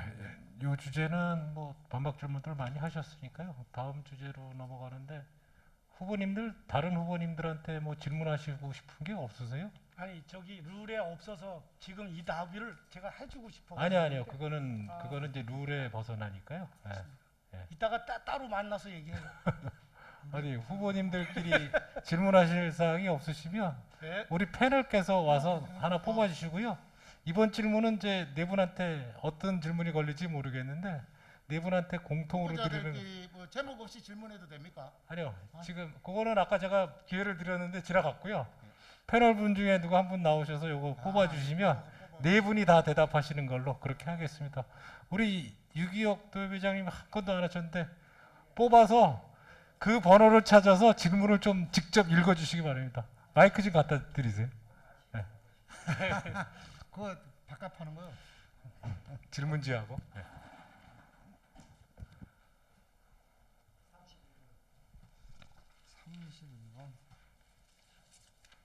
다행히 글자가 좀 작네. 예, 최근 정부는 그 2050 탄소 중립 선언을 선언하는 등 전 세계적 추세를 감안할 때 탄소 중립은 시대적 과제라고 합니다. 하지만 2050년까지 온실가스 배출을 최대 제로로 줄이고자 하는 과정에서 일부에서는 가축, 마리수 감축 필요성을 제기하는 등 한돈 산업의 대응 또한 심각한 사항입니다. 이에 대한 현명한 대응 방안이 있으면은 의견 바랍니다. 예, 요건에 대해서 네 분이 다 답하실 건데요. 어느 분이 먼저 하실까요? 제가 먼저 하겠습니다. 아니 저 먼저 저기 손정수 후보님. 그 네. 탄소 중립 문제는 이제 우리도 아마 심각하게 받아들일 사회적인 문제 같아요. 근데 이 부분에 대해서는 그 아까도 제가 숫자상으로 얘기 드렸지만은 우리 농업 전체가 3% 정도 되고 우리 축산업이 1.2%에서 다시 한 우리 축산 그 양동 부분이 한 0.4 정도 됩니다.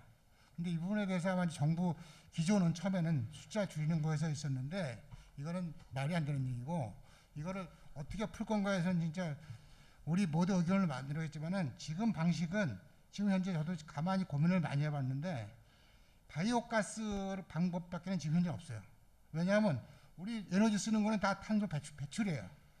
그래서 그 대신 에너지 그 바이오가스는 저 탄소 저감이고 그래서 그 부분에 대해서 지금 저희 이천 같은 경우도 바이오가스 업체가 좀 생겨가지고 그거를 저 운영을 하고 있는데 그런 쪽에 활성화가 돼서 이게 가는 방법 외에는 지금 뚜렷한 방안은 없다고 보고요. 그래서 저희 우리 모두가 이 부분에 대해서는 이제 머리를 맞대일 시기지 않나 봅니다. 이거에 대해서 뭐 피해갈 수 있는 것도 아니고 이제는 어느 산업이든 똑같이 적용될 거예요. 근데 우리만 특혜 달라는 그것도 무리수 같고요. 그래서 그 부분에 대해서는 지금 현재 국내 바이오가스 산업이 조금씩 사용을 하고 있더라고요. 근데 이제 전에도 저희가 그 이천에 한번 한 게 있었는데 실패했고 요번에 한 거는 잘 돌아가는 것 같아요. 100톤짜리가 지금 저희도 거기다 갖다 그 분뇨를 주고 그러는데 그 사장 말로는 국내산 기술로 상당히 지금 근접해 잘 와 있어요.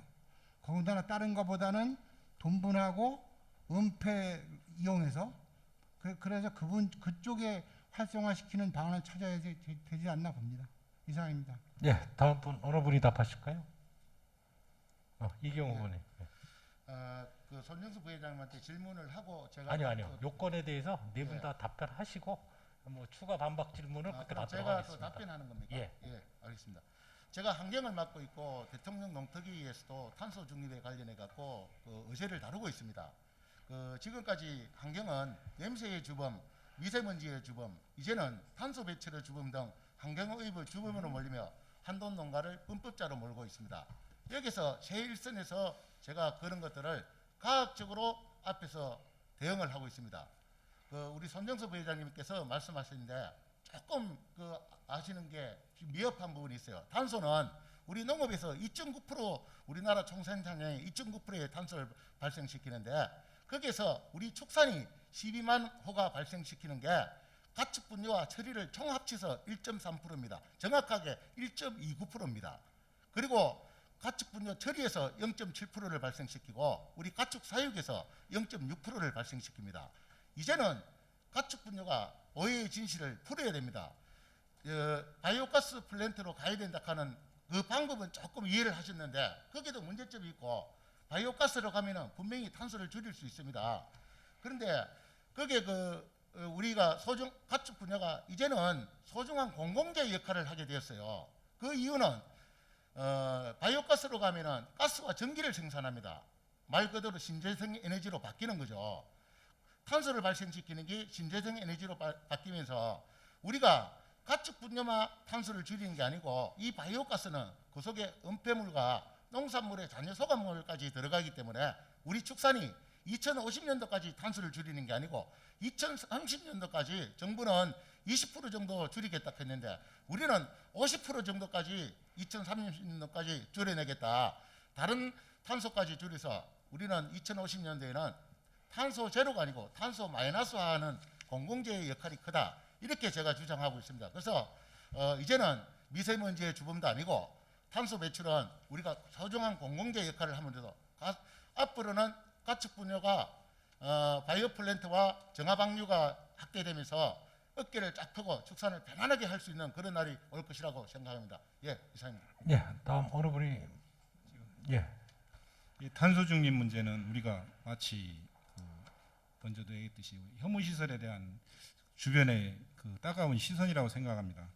이 온실가스는 제가 봤을 때는 우리 농가가 뭐 앞에서 수치도 우리 이기용 후보님께서 뭐 잘 말씀해 주는 그쪽에 아주 전문가신 것 같은데 저는 이 문제는 앞으로 풀어야 될 숙제 중에 하나가 정부가 지금 유도하는 것은 환경부나 산자부에서 어차피 바이오가스는 추진하고 있습니다. 우리는 그쪽의 부분에서는 뭐 적극 동참을 하는 부분이고 저는 농림부 쪽에 다른 쪽으로 요구를 많이 해야 된다고 생각합니다. 우리는 사실상 기후 변화의 피해자인 것입니다. 왜냐하면은 그 기온 상승으로 해서 우리가 그 농가의 생산성이 떨어지고 다른 질병 문제를 일으키는데 앞으로 우리 농림부에 요구할 것은 농림부가 탄소 정책 그 바이오가스에 치중할 것이 아니라 우리 농가한테 시설 보강을 해줄 수 있는 정책적 제도를 만들어야 되고 그리고 탄소 중립을 하려면은 지금 그 공공처리나 공동처리 확대 그리고 농가의 배출 시설을 확대해서 이 문제를 많이 해결을 해야 된다고 봅니다. 앞으로 우리가 해결할 것은 농가의 이로운 정책을 농림부로 끌어내는 게 급선무라고 생각합니다. 이상입니다. 네, 장성훈 후보님 말씀해 주세요. 네, 시대적인 흐름을 우리가 거스를 수는 없습니다. 근데 지금 정부가 탈원전 정책을 쓰면서 딴 쪽으로 눈을 돌리려고 하는 측면도 강합니다. 그래서 전체 탄소 생산량의 1몇 %에 불과한 이 축산업에다 대고 옥죄는 것도 상당히 불쾌하고 불합리한데 그중에 다시 소가 70%라고 하니 돼지는 아주 진짜 미미합니다. 하지만 거부할 수는 없죠.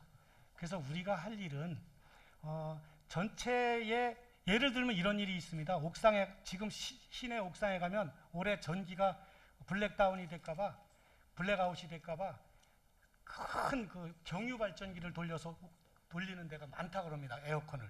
그러면 정부가 그런 짓을 하면서 우리 이 1몇 %에다 대고서 조인다는 게 옳지 않다는 홍보. 그리고 이제 그런 것도 하지만 우리가 안 하면서 하면 안 되기 때문에 우리는 우리가 하고 있는 일은 아주 미미하다. 그러나 우리는 이런 노력을 하겠다. 근데 그 노력이 뭐냐면 이겁니다. 퇴비의 부숙도를 높여야 되는 정부 정책을 우리가 따라가야 됩니다. 할 수 없이.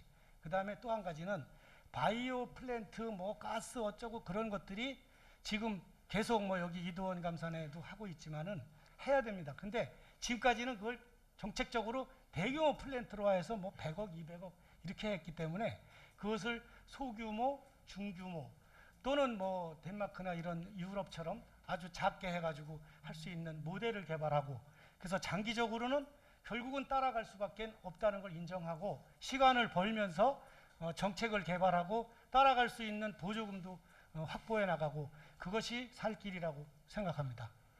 예, 지금 질문권에 대해서 네 분이 대답을 해주셨는데요. 반박이나 추가 질문하실 거, 후보님들도 좋고, 예, 우선 아까 이경 후보님이 말씀하셨으니까요. 어느 분한테 반박 질문하실까요? 손정수 부회장님께 예. 질문드리겠습니다. 손정수 부회장님께 질문드리겠습니다.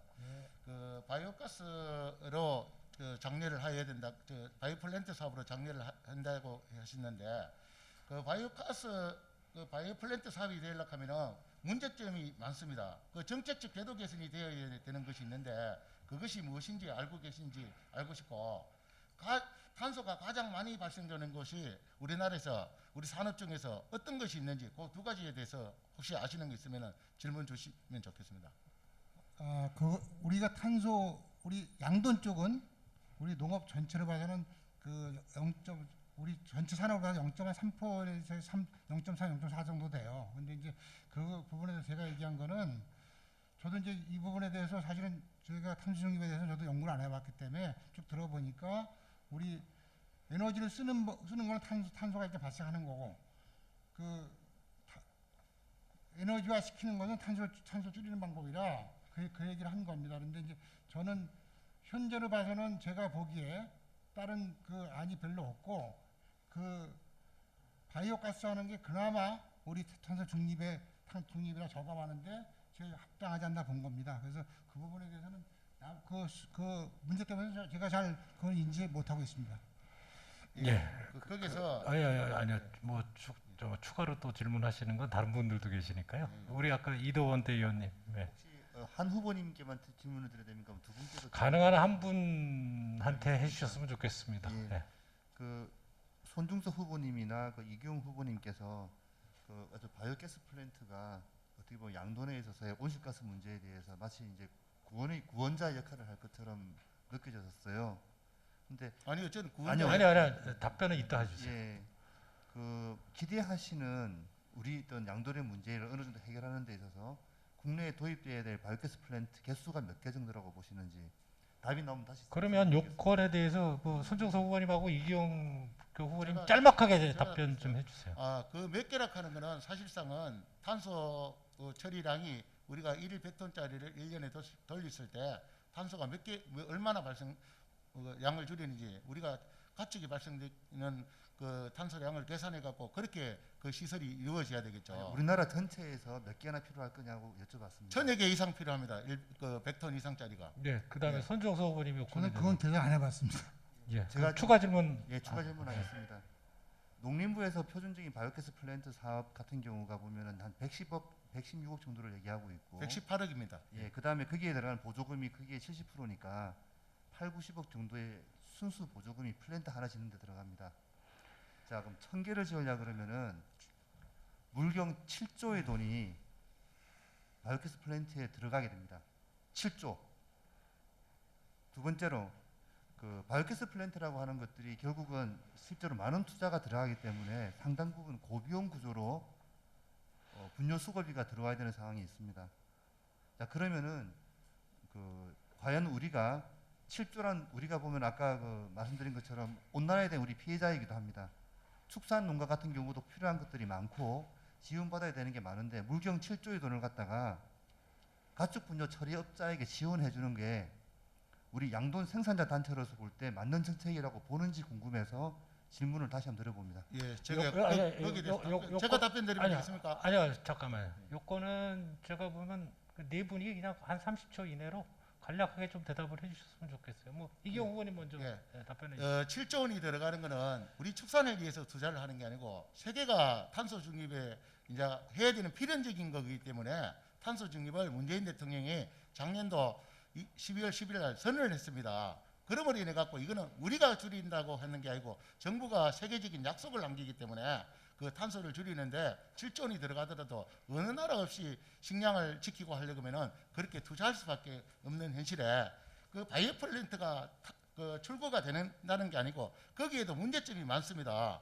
마지막 소화물을 어떻게 처리하느냐 여기에 대해서 정책적 제도 개선이가 흔거히 받아된 것도 농지에 나갈 수 있게끔 제도 개선이 되어야 되는데 그런 부분이 안 돼가 있는 거를 제가 일선에서 풀고 바이오 플랜트 사업이 활성화되기를 그렇게 만들어 나가는 거죠. 예. 예, 다음 분 누가 먼저 우리 선생님 후보님. 간단하게 말씀드려야 저는 뭐 아까 했듯이 바이오가스는 뭐 그 지지합니다. 그런데 저는 현실적인 우리 농가에 필요한 정책과 제도가 아니고 그 지원이 많이 확대돼야 된다고 생각합니다. 이상입니다. 다음 손정석 후보님 대답하시겠어요? 예. 저는 숫자는 계산을 못 해봤고 단순하게만 생각했는데 상당히 큰 금액이고요. 그러니까 그래서 일정 부분은 준비를 해야 될 것 같고 우리가 농가들이 연착륙할 수 있는 그런 정책을 개발하는데 우선 주안점을 둬야 될 것 같습니다. 그래서 농가가 쉽게 받아들이고 하는 정책을 써야지 지금처럼 어느 순간에 배령을 할 이런 거는 정책은 좀 피했으면 합니다. 예, 다음 장성훈 후보님. 잘 모르고 있던 수치들을 들으니까 깜짝 놀라겠는데요. 이렇게 하다가는 세계적인 추세라고 해도 정부가 선회할 수도 있습니다.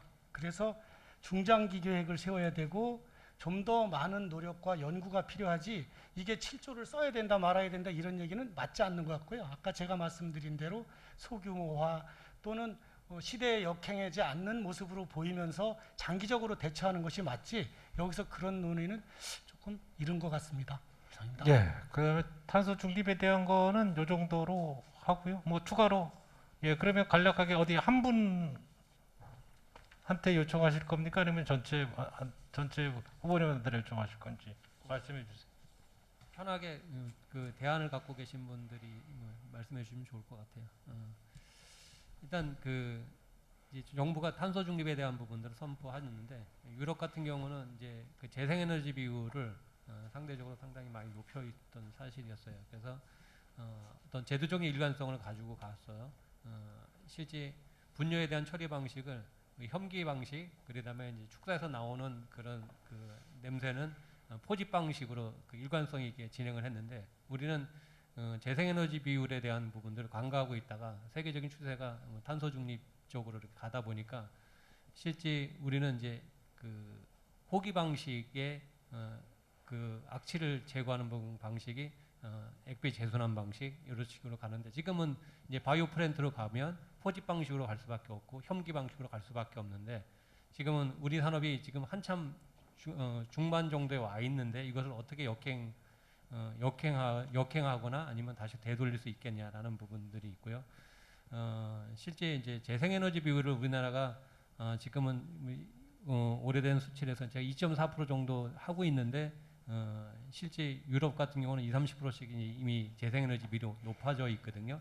그래서 우리 산업이 재생에너지 비율을 우리 산업이 탄소를 배출함을 통해서 재생에너지 비율을 어떻게 낮추느냐, 단순하게 바이오 플랜트를 통해서 낮추느냐 아니면 에너지를 절감하는 데서 낮추느냐, 따르면 또 발생하는 비율을 낮추느냐, 이런 부분들이 여러 가지 각도가 있는데, 단순하게 바이오 플랜트는 그 가스를 포집을 해서 에너지를 생산하는 쪽에만 포커스를 맞춰서 지금 대답을 하신 것 같은데요.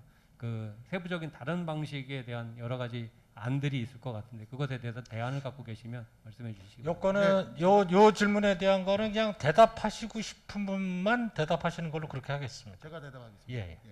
그 탄소가 우리 축산이 그 사실상 0.6% 정도밖에 발생을 안 시키는데, 현대제철이 우리나라 총 탄소 발생량의 12%나 발생을 시킵니다. 그래서 우리가 사회적 약자이기 때문에 우리를 탄소의 주범으로 자꾸 몰고 가는데, 그런 걸 과학적으로 앞에서 잘 대변해 갖고 우리는 이 탄소 배출에 자유로울 수가 있습니다. 그래서 그런 부분을 우리가 전문적으로 잘 대응해 가지고 탄소가 맞니 안 맞니 이런 걸 논할 게 아니고, 우리가 탄소의 주범에서 빠져나가는 게 굉장히 중요하고, 정부의 탄소 배출을 줄이는 것에 대해서는 우리가 동의하고, 그 방법에 있어서도 제가 아까 얘기한 것처럼 우리가 투자를 하는 게 아니고 정부가 투자할 수밖에 없는 숙명적인 사업으로 투자를 하겠다고 나오니까 우리가 그런 방향으로 가겠다 하는 그런 말씀을 드리는 겁니다. 예. 여기서 뭐 답변하셔도 좋고 안 하셔도 좋습니다. 답변 더 안 하시면은 요 주제는 마치고요. 지금 이제 2시간 딱 됐는데요. 중간에 좀 잘려야 될 부분도 있고 그래서 마지막 질문 하나 주제를 가지고 논의하는 걸로 하도록 하겠습니다. 난 이런 질문 좀 꼭 해보고 싶다라고 하시는 분 있으시면 질문해 주시고요. 없으시면 오늘 우리 한 번도 말씀 안 하신 의성의 이성도 대의원님 나와서 하나 뽑아 주시죠. 아, 그럴까요? 예. 그쪽에서 말씀하셔도 좋고요. 예.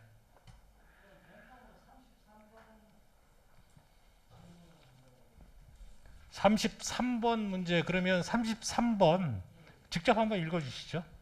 여기에 예, 질문지 33번. 질문지 33번. 예, 인터넷으로 질문 접수받은 질문입니다. 제가 여기에 조금 추가를 하겠습니다. 그러면은 한돈과 수입산 돼지고기 차별점이 무엇이라 생각하시며, 한돈의 차별을 위하여 가장 먼저 해결해야 될 것이 무엇이라고 생각하십니까? 근데 그 중에 답변 내용 중에 꼭 우리가 이렇게 이거를 한돈과 수입을 차별화하는데, 지금 이제 정부에서 하는 건 전부 다, 저도 종돈을 하고 있지만 종돈 쪽에 포커스를 만들어져 있습니다. 근데 실제 우리 육량과 육질의 유전력은 뭐 산자수는 10%밖에 안 되고, 육량은 한 30%, 육질은 50% 미만입니다. 근데 전부 우리 한국형 한돈을 만드는데 한국형 종돈에 포커스가 맞춰져가 있는데, 제가 생각할 때는 사양관리나 이런 부분도 굉장히 중요한 부분인데, 요 부분 한국형 종돈에 대해 설명하셔도 좋고 사양관리에 대해서 하셔도 좋은데, 이 차별화할 수 있는 방법이 뭔지, 아니면 그 생산만 아니고 유통에서 차별화할 수 있는 방법이 뭔지 좀. 네, 요거는 공통 질문으로 해서요. 네 분이 다 답하시는 걸로 그렇게 하도록 하겠습니다. 우리 손정서 부회장님부터 하실까요? 이게 사실은 그 대형마트에서 우리가 돼지고기 유통할 적에 그 포인트를 두는 게 보니까 지역이에요. 가장 큰 데가 제주도, 그 다음에 강원도, 어드밴티지 상당히 있습니다. 그래서 저희가 거래를 해보면은 거기서 상당히 지역적인 걸 먹고 들어갑니다. 그래서 우리는 사실은 종돈 하시니까 우리가 현재 종돈 쓰는 거 다 수입된 겁니다. 그러면 국내 외산과 우리 차이가 사실은 영향력 들어오면 없다고 봐요. 차별화가 굉장히 어려운 부분인데 지금은 다행히 그나마 냉동육이 들어오고 우리 신선육이 유통되기 때문에 그나마 그걸로 차별화라고 할 수 있다고 합니다. 근데 이제 현재 앞으로 진행됐을 경우 이 부분에 대해서는 우리도 고민을 많이 해야 될 부분인데 이 부분에 대해서 저는 사실은 제일 아쉬운 게 양돈하면서 종돈이 되게 아쉬웠어요. 처음 시작할 때부터. 근데 지금도 똑같이 변한 게 별로 없어요. 그래서 난 우리 산업에서 이게 비중이 굉장히 차지하는 큰 비중인데 이걸 여태까지 저도 못했지만은 너무 우리 지도자들이 못했다. 이거를 이번 저는 틀을 뭔가 바꿔놔야겠다는 생각은 상당히 하고요. 사실은 이제 순농 같은 경우도 우리가 하이브리드 뚜럭이 있어요. 그럼 그게 훨씬 사실은 육질에 영향을 되게 주는 건데 거의 안 들어와 있어요. 국내에는.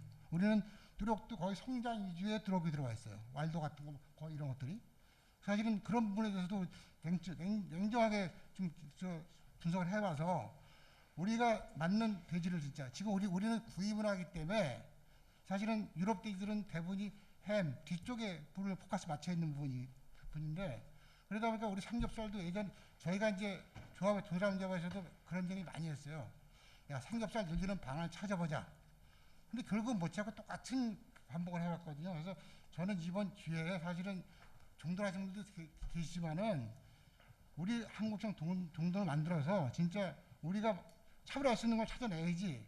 이제 앞으로 계속 냉장육 올해 같은 경우도 아마 냉장육이 상당히 많이 들어왔어요. 지금 삼겹살이 워낙 올라가니까 다른 수입량도 상반기는 줄였다가 지금 하반기에 작년 근접하게 들어오고 있습니다. 뭐 전지는 많이 줄었고 결국은 이제 그렇게 되면 우리가 경쟁력 사실이 맞추기가 쉽지 않아요. 그 부분에 대해서 지금까지 그나마 유지가 가는데 구입을 하기 때문에 그래서 그거를 일반 소비자들이 진짜 맛있게 먹을 수 있는 거를 만들어내지 않으면은 앞으로 산업이 좀 발전하기 어렵지 않나 생각이 들고요. 사양 관리 물어보셨는데 아까 사양 관리는 저도 이제 위탁장을 내보내 보면은 똑같은 데를 줘도 농장하고 달라요. 그거는 맞습니다. 그래서 사양 관리에 따라서 돼지 고기 맛이 변할 수 충분히 있습니다. 그런. 그리고 저는 이제 제일 중요한 게 사실은 돼지고기 품질은 도축장 품질이 90%예요.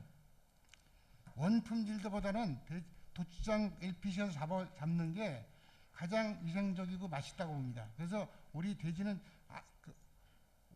그 품종에서는 한 15에서 20% 정도 차지하고 나머지 가공 쪽에서 도축과 가공 쪽에서 제대로 된 시설이 되면은 돼지고기가 상당히 맛이 있다고 보는데 사실은 외국보다 우리가 뒤지는 게 많습니다. 그런 부분에 대해서는. 그래서 그 부분에 대해서는 저는 그러니까 차별화하기 위한 틀을 제 회장할 적에 뭔가 바꿔놓고 싶습니다. 예, 이상입니다. 예, 다음 이기용 후보님 대답하시겠습니까? 네, 한돈과 수입산의 돼지고기 차이점은 어떻게 해야 되냐면 소비자의 입맛에 맞는 돼지를 개발해야 됩니다. 우리나라의 정돈장들이 얼마나 많습니까? 자기 혼자만 생산을 해가지고 사육에서 수익을 내려고 하지 말고 소비자의 입맛에 맞는 그런 육종이 잘 되어 있는 교잡을 해서 그런 생산을 하고 한돈의 차이점은 신선육입니다. 수입하고 차이면 수입은 냉동으로 들어오고 우리는 신선육. 그리고 안전한 먹거리, 건강한 먹거리에 인상을 줘야 됩니다. 그래서 햇삽을 추진하고 근내 지방을 상향시켜야 되기 때문에 등급 제도를 조금 손을 볼 필요가 있습니다. 2kg 정도의 체중을 더 올리고 등지방 두께를 한 2mm 정도 상승을 시키면은 근내 지방도가 올라갑니다. 그래서 그런 부분들을 우리가 손을 대셔야 되고요. 그리고 각종 질병으로 인해 가지고 우리가 돼지가 굉장히 힘들게 키우고 있습니다. 그래서 건강하게 키우려고 하면은 후보든 순치돈사가 필요합니다. 후보든 순치돈사가 있어야만이 PRR에서 안정화를 이끌어낼 수 있고 이런 부분들이 그리고 이상육 부분의 문제를 해결해야 된다. 후보든 순치돈사 얘기 한번 보세요. 이런 후보든 순치돈사를 누구나 6,000호가 다 이런 것들을 갖고 돼지를 키워야 되는데 지금도 후보든을 구입해서 비육돈 두 칸에다 씻어가지고 후보든을 넣어서 키우게 되면은 질병으로 많은 돼지가 폐사가 일어나게 됩니다. 이런 후보든 순치돈사에서 석 달 이상 키우면은 질병으로부터 보호받을 수 있습니다. 그래서 모든 육촌에게 가설 건축물로 게다가나 건폐율이 안 나오는데 가설 건축물로 후보든 순치돈사는 환경가에 배출 시설 허가를 득하지 않아도 사용할 수 있는 가칭 방역사락하는 이름으로 8대 방역이 아니고 이거는 9대 방역으로 해서 정부가 지원 사업을 해야 된다고 생각합니다. 이런 쪽으로 빠져나가는 우리 간접적 손해액이 1조 원에 달한다고 생각합니다. 그리고 구제역으로 FMD로 인해 갖고 이상육 생기는 거 어떤 농가는 전북 김제에 가니까 어디 푸드로 돼가지고 한 차에 100만 원씩 공제를 당한다고 합니다. 이런 걸 소비자가 알게 되면 어떤 현상이 일어나겠습니까? 우리 농가도 손해고 소비자도 이런 돼지 먹어서 손해이기 때문에 빨리 FMD는 피내 접종으로 해갖고 이미 그게 개발되어 있다 하니 이상육이 전혀 나오지 않습니다. 그런 쪽으로 빨리 갈 수 있도록 정부를 설득해내고 그런 것들이 우리 협회가 당장 해야 될 그런 중요한 역할이라고 생각합니다. 예, 그다음 손세희 후보님. 이 문제는 우리 사회의 요구이고 어떻게 보면 우리가 준비 못했던 부분의 그 문제인 것 같습니다. 예, 현재 우리 정책도 그렇고 양적인 정책에서 우리 소비자는 질적인 그 정책을 요구하는 것입니다.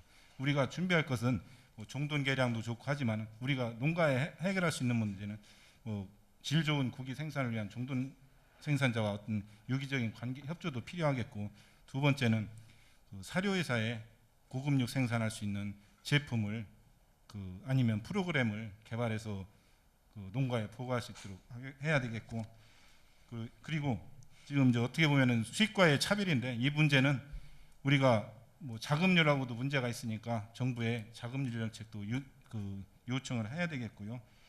그리고 우리가 더 요구하는 것보다 우리가 해야 될 것은 탄소 발자국 제도를 강력히 도입해서 수입과 차별화를 두는 것도 좋은 방향이라고 이렇게 생각합니다. 네, 다음 다 말씀하셨나요? 예, 네, 그럼 장성훈 후보님. 네. 질문이 여러 가지가 내포되어 있어서 잘 대답을 못 하겠어요. 근데 이제 제 생각대로 말씀을 드리자면 우리나라 돼지고기와 외국 돼지고기가 무슨 차이가 있냐 이거 물어보신 거죠. 그래서 차이가 별로 없지만 우리가 한우처럼 분명한 차이가 있지는 않지만 무얼로 차별화 홍보를 해야 되냐면은 저는 그렇게 생각합니다. 품종을 가지고 하기에는 이제 흑돼지나 뭐 난충맛돈이나 우리 흑돈이나 이런 거 가지고 소규모 브랜드화해서 차별화를 시도해야 된다고 생각을 하고요. 정부가 지금 네트워크나 GSP로 주장하는 선도하는 그런 방법은 결코 K 종돈이라고 말하기는 낯간지러운 것이라고 생각을 하고요. 그래서 앞으로 10년, 20년, 30년 가야 K 종돈이 나올까 말까 저는 그런 생각을 하고 종돈장을 하고 있습니다. 창피하지만 그건 사실이고요. 그 다음에 외국 돼지고기하고 우리나라 돼지고기하고 다른 거는 우리나라는 최소 2주 이내에 잡고 도축이 되기 때문에 단백질 변성이 일어나기 전에 유통이 되기 때문에 신선합니다. 그리고 외국 돼지고기들은 보통 3주 이상 되기 때문에 그것들이 들어오고 나면 결국은 양념육으로 버무려 가지고 외식 시장으로 돌아가는 차이점이 있고요. 그 다음에 우리나라는 굉장히 규제가 많습니다. 해썹이니 뭐 세균이 어떻고 항생제가 어떻고 다 정부가 규제를 하기 때문에 그걸 규제라고 표현하지 말고 관리를 잘 받은 우리나라 돼지고기가 맛있고 단백질 변성이 일어나지 않아서 맛있고 관리를 잘해서 안전하다. 그 다음에 이제 감성에 호소하는 그런 우리가 그런 작전을 써야 되지 않을까 그렇게 생각합니다.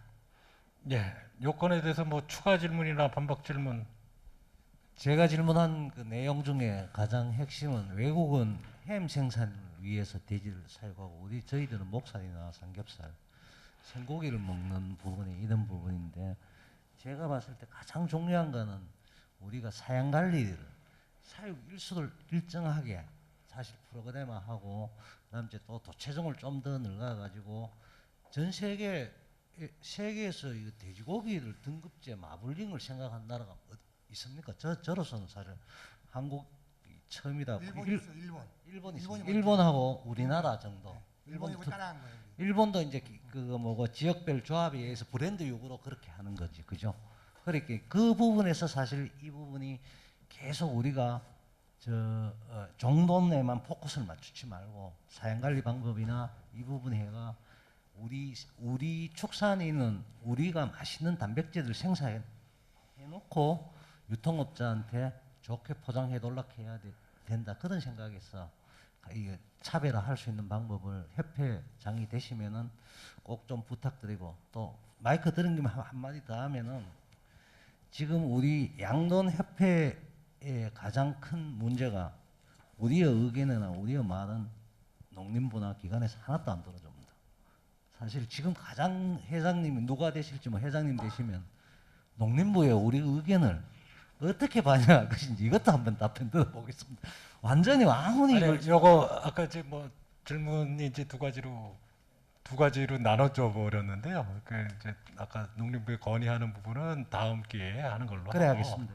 지금 사양 관리를 통일하고 하자라고 하는 거에 대한 대안에 대한 거는 건의입니까? 아니면 답변을 해야 되는 겁니까? 건의입니다. 건의. 네, 그럼 건의로 이렇게 네. 받아주시고요. 네. 제가 그 반박 질문 하나 하겠습니다. 이제 고기의 품질이 균일해야 되잖아요. 그 칠레 아그로슈퍼 회장 인터뷰한 기사를 과거에 본 적이 있는데 한국 돼지고기가 상당히 맛은 있는데 균일하지 못하다라고 하는 것이 가장 문제다라고 얘기를 하더라고요.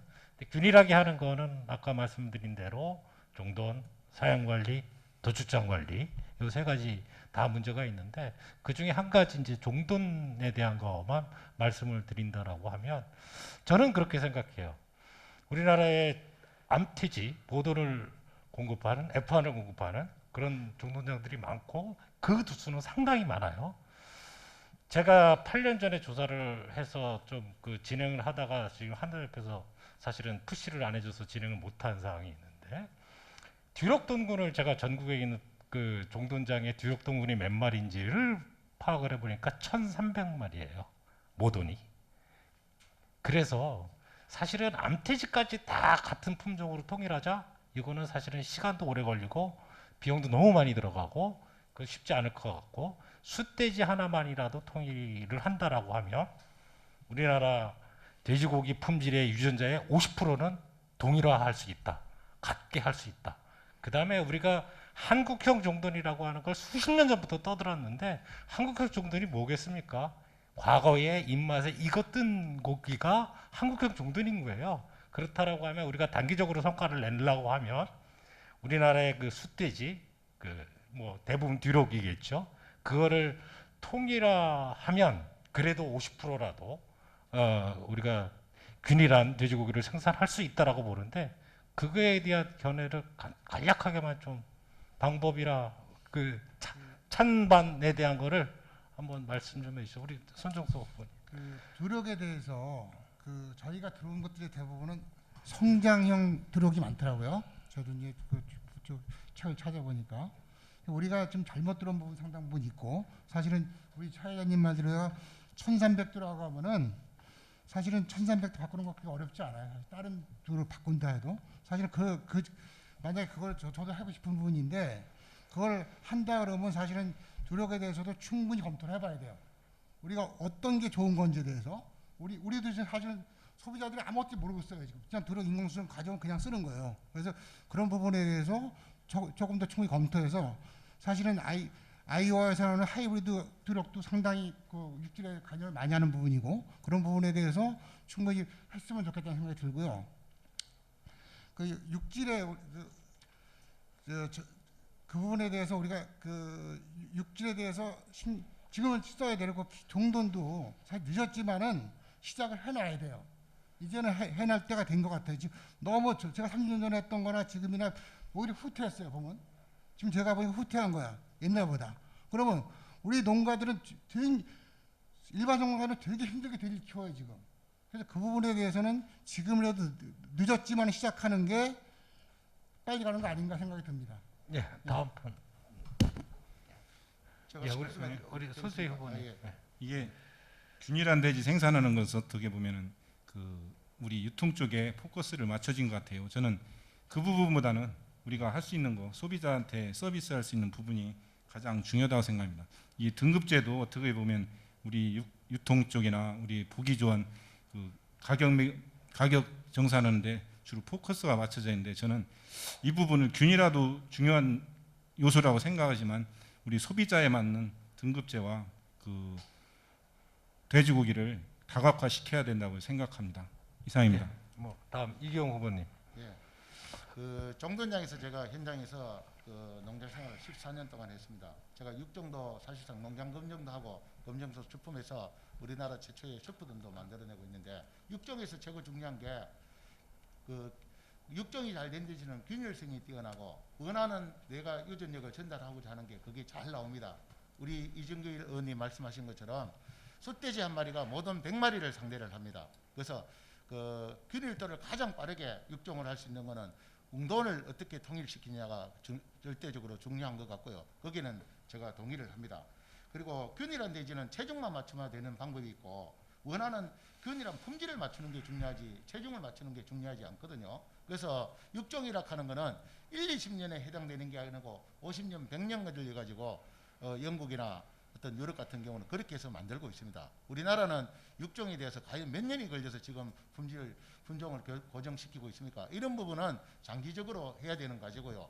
현재 들어와 있는 어차피 우리나라에서 좋은 돼지를 구할 수가 없으니까 수입이 들어와 있는데 이거를 통일화시키고 그렇게 해나가야 되는데 그런 검증 과정을 엄격하게 할 수 있는 그런 제도를 만들어 가지고 그런 라인을 뭐 1번 라인, 2번 라인, 3번 라인 소비자의 입맛에 원하는 거에 맞춰 가지고 그런 숫돼지 라인을 형성을 시키고 관리를 했으면 좋겠습니다.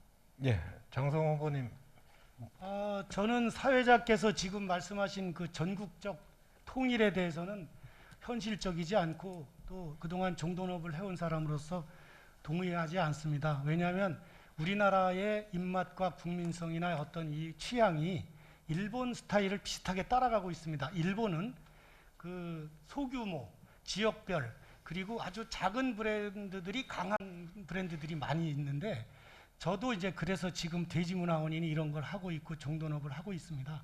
근데 우리나라는 어떤 조합에서 만드는 그 브랜드라고 해도 똑같지 않고 왜? 종돈장이 다 다르거든요. 그래서 어떤 패커나 어떤 저 같은 사람이 작은 지역 브랜드 그다음에 뭐 이런 거 그리고 또 제가 항상 경상남도에 가면 하는 말이 있는데 경상남도에 첨단 양돈 연구소라고가 있었는데 지금은 기능이 약화됐는데 그게 우리나라 흑돼지를 한번 메카로 만들어 보자고 전 경남도지사가 그걸 만들었던 건데 그런 것들을 제대로 기능화해서 지역별 그리고 패커별 또는 뭐 더 나가서는 조합별 그리고 개인 사업별로 작지만 강한 브랜드를 만들어 나가는 것이 옳다고 보고요. 거기에 특성에 맞는 균일성을 추구하는 것이 우리나라에 맞는 종돈 사업이라고 생각을 합니다. 예, 고생들 하셨고요. 시간이 다 됐습니다. 그래서 오늘 이제 저희가 오늘을 포함해서 9개도 손해 토론을 할 건데 그래서 총 10회에 걸쳐서 이제 토론을 할 거고요. 오늘 이제 워밍업만 한 거고요. 추가로 질문에 대한 것들 질문하실 게 있으시면 추가로 온라인에다 남겨놓으시면 그걸 적극 반영해서 저희가 순회 토론하는데 그 반영을 할 거고요.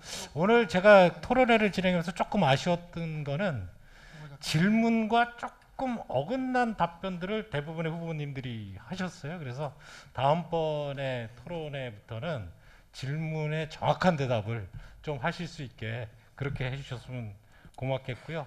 하여간 고생들 하셨습니다. 오늘 1차 그 한돈산업 미래를 말하다 대한한돈협회 회장 후보자 정책 토론회는 이것으로 마치도록 하겠습니다. 네, 고생들 하셨습니다. 고생하셨습니다. 네.